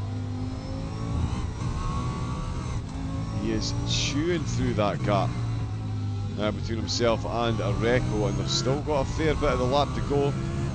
Not even out with sector 2 yet. Mikowicz now 1.4 seconds. And that is a tenuous gap at this stage. Is Areco's hard work going to be undone? Let's see what's happening. Kerhonen still got this battle going on with Snocklake and Matthew Heaven right behind it as well, as Snocklake going to get up to 15th position at the expense of Kerhonen on the final lap. Porsche v Porsche, well, the Mercedes watches on, and it is Snocklake looking for the outside line, gets the door closed on him firmly as Kerhonen was ahead. Oh, and that's bounced in the favour of Heaven then. Oh, these two battling away, and it's really thrown a lifeline to Heaven as far as getting an overtake before the dawning, and he's going to get absolutely destroyed when they get in a straight line. But for the moment, he's making life difficult for both of them. Oh, good line taken by. Oh, he's in a bit of a lock up. I was about to say good line by Kerhonen, but he's in a bit of a lock up there. That's going to cost him a bit of time. So close between these three. And there's less than 9 tenths now between Mikowicz and Areco. Here we go. The opening and closing have been absolutely incredible. If he closes the gap to Areco enough to put him on the defensive, then Nicola 100% secures first. Yep. Yeah, definitely playing at the hands of Lukowski as well. He's now 2.5 seconds up the road as he hits the carousel for the final time of asking Kerhonen. Still fending off Snocklake. Oh, and Heaven, look how close he is as well. That is absolutely outrageous. Oh, you can't even see the Mercedes badge in the rear mirror because the carousel is so close. Solid tussle going on here, and as well, Pieper. Oh, he's really going for it. He's really trying to get that move done on Yalcin. He's got the car side by side, but of course behind him as well, they've got Fabian Braun. Frieder Braun, my goodness me. Oh, big contact between the Ferrari and the Porsche. Again, as I looked away, I completely missed the contact there, but there clearly was, and it's Yalcin who's come off the worst there, and he's come off so bad, in fact, that Misa Keeler could find himself with a last lap overtake also. Korhonen is still in 15th position. Reiko is still in second place, but only just. The gap now down to 6 tenths. Likovsky 2.4 seconds up the road. Someone in the chat saying he needs to be a second and a half ahead at the start of the Dottinger Straight. At the moment 2.2, so he's got 7 tenths to spare at the moment, if that maths is correct. Mikovits really is ripping up those tyres. Does anyone know when the rain is coming to RaceRoom? Not soon enough.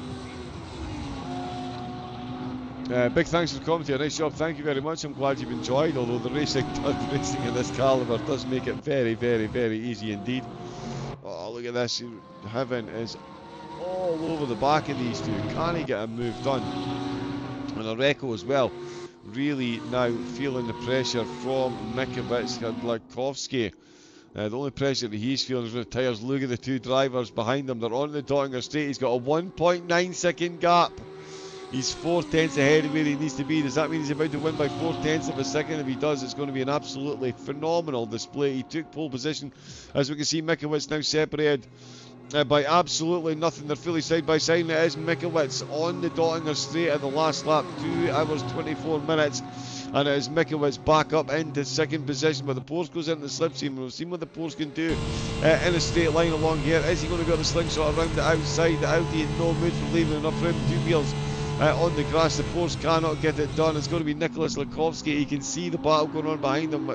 Mikovits, easy for me to say, can see the race leader, but it is too little too late. Cody Likovsky, he rolled the dice, he flashes the lights, and he takes the checkered flag. Mate, Mikovits taking the fastest lap of the race, but not the best strategy award. That of course goes to Likovsky. And Areco, what a race, finishes in third position. It is Bo Dixon who finishes in fourth place.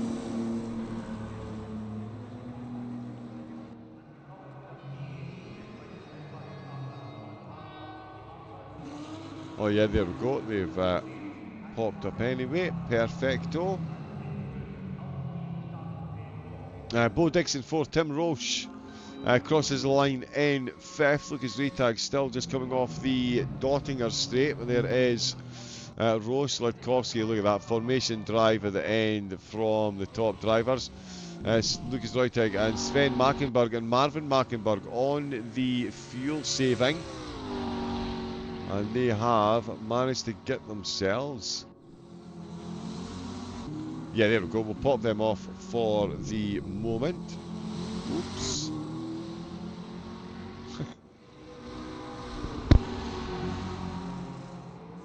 See a confirmation in Rettig taking the checkered flag. There is Sven and Marvin Mackenberg, 7th and 8th. Roland Weiss crossing the line in 9th. With Samardzic finish rounding out the top 10.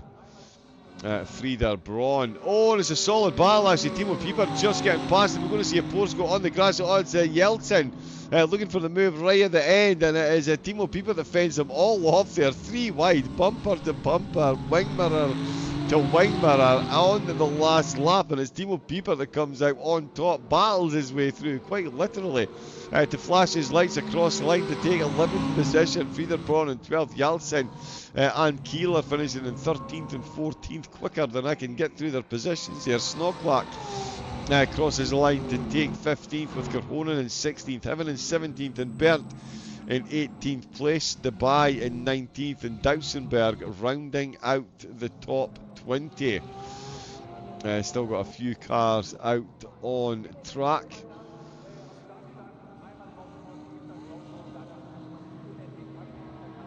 And there we go, we'll run, in fact we'll jump up on, we'll have a look, confirmation there of the podium. Likovsky, Mikovits and Areco. So one Porsche did make it on to the podium. At one point there was 7 of them in the top 10. So great race for the other manufacturers. Confirmation there, you can see Mikovits with the fastest lap, 809.451. Couldn't get the win though, that went to Likovsky. Dixon In 4th, Roche. In 5th with Rettig. In 6th position, dropping a place to Roche in the race. Then it was the Mackenbergs 7th and 8th. Weiss in 9th and Samarich in 10th position.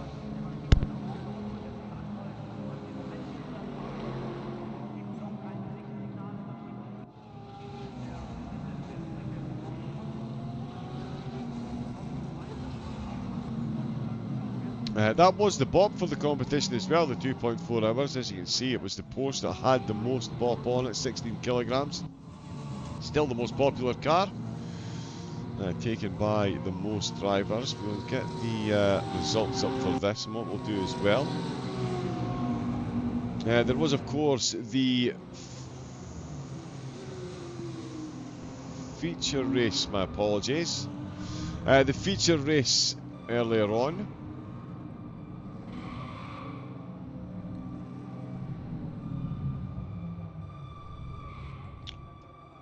Let me just...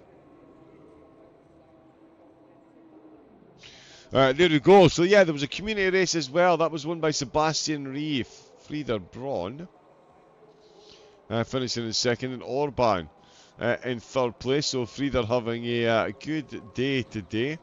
That is for sure. These were in, of course, the Porsche Cup car. Mendes in 4th place. Great result for all the drivers. Oh, that's not quite worked. So we don't have the quality results, but of course the race results.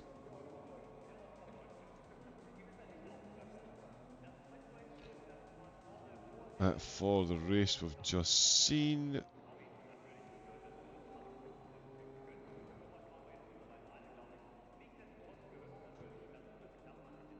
Okay, we don't quite seem to have that at the moment. But we do have all the cars in the pits, and there we can see on-screen confirmation of the top 10. What an absolute barn burner of a race that is. Race Room, lots of free content. Get yourself involved. Absolutely incredible stuff. Make sure you get yourself involved. Thank you to everyone that's subscribed and put the like on the stream tonight as well. I hope you've all enjoyed. Please say that to those YouTubers. Time to give it a shot. Nice, Austin. Definitely give it a shot. As I say, I'll be on the F4s. Free to play content for another week. So get yourself involved in that F4s. Absolutely phenomenal fun. Out on track. And it's completely free at the Red Bull Ring. What better track to ply your wares on? Oops.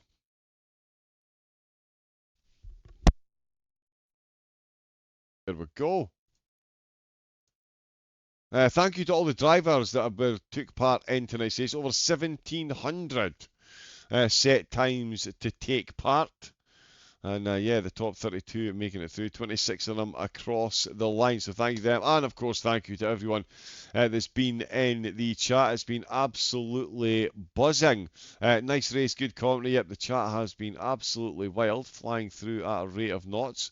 So yeah, I hope you've enjoyed. We'll hope to see you all again very, very soon. Keep an eye on the LFM and Race Room Discords to get yourself involved in events currently on the LFM website. The STs, the TCRs, the DTM 2013 to 2016s, and the Silhouettes, all available to race on RaceRoom.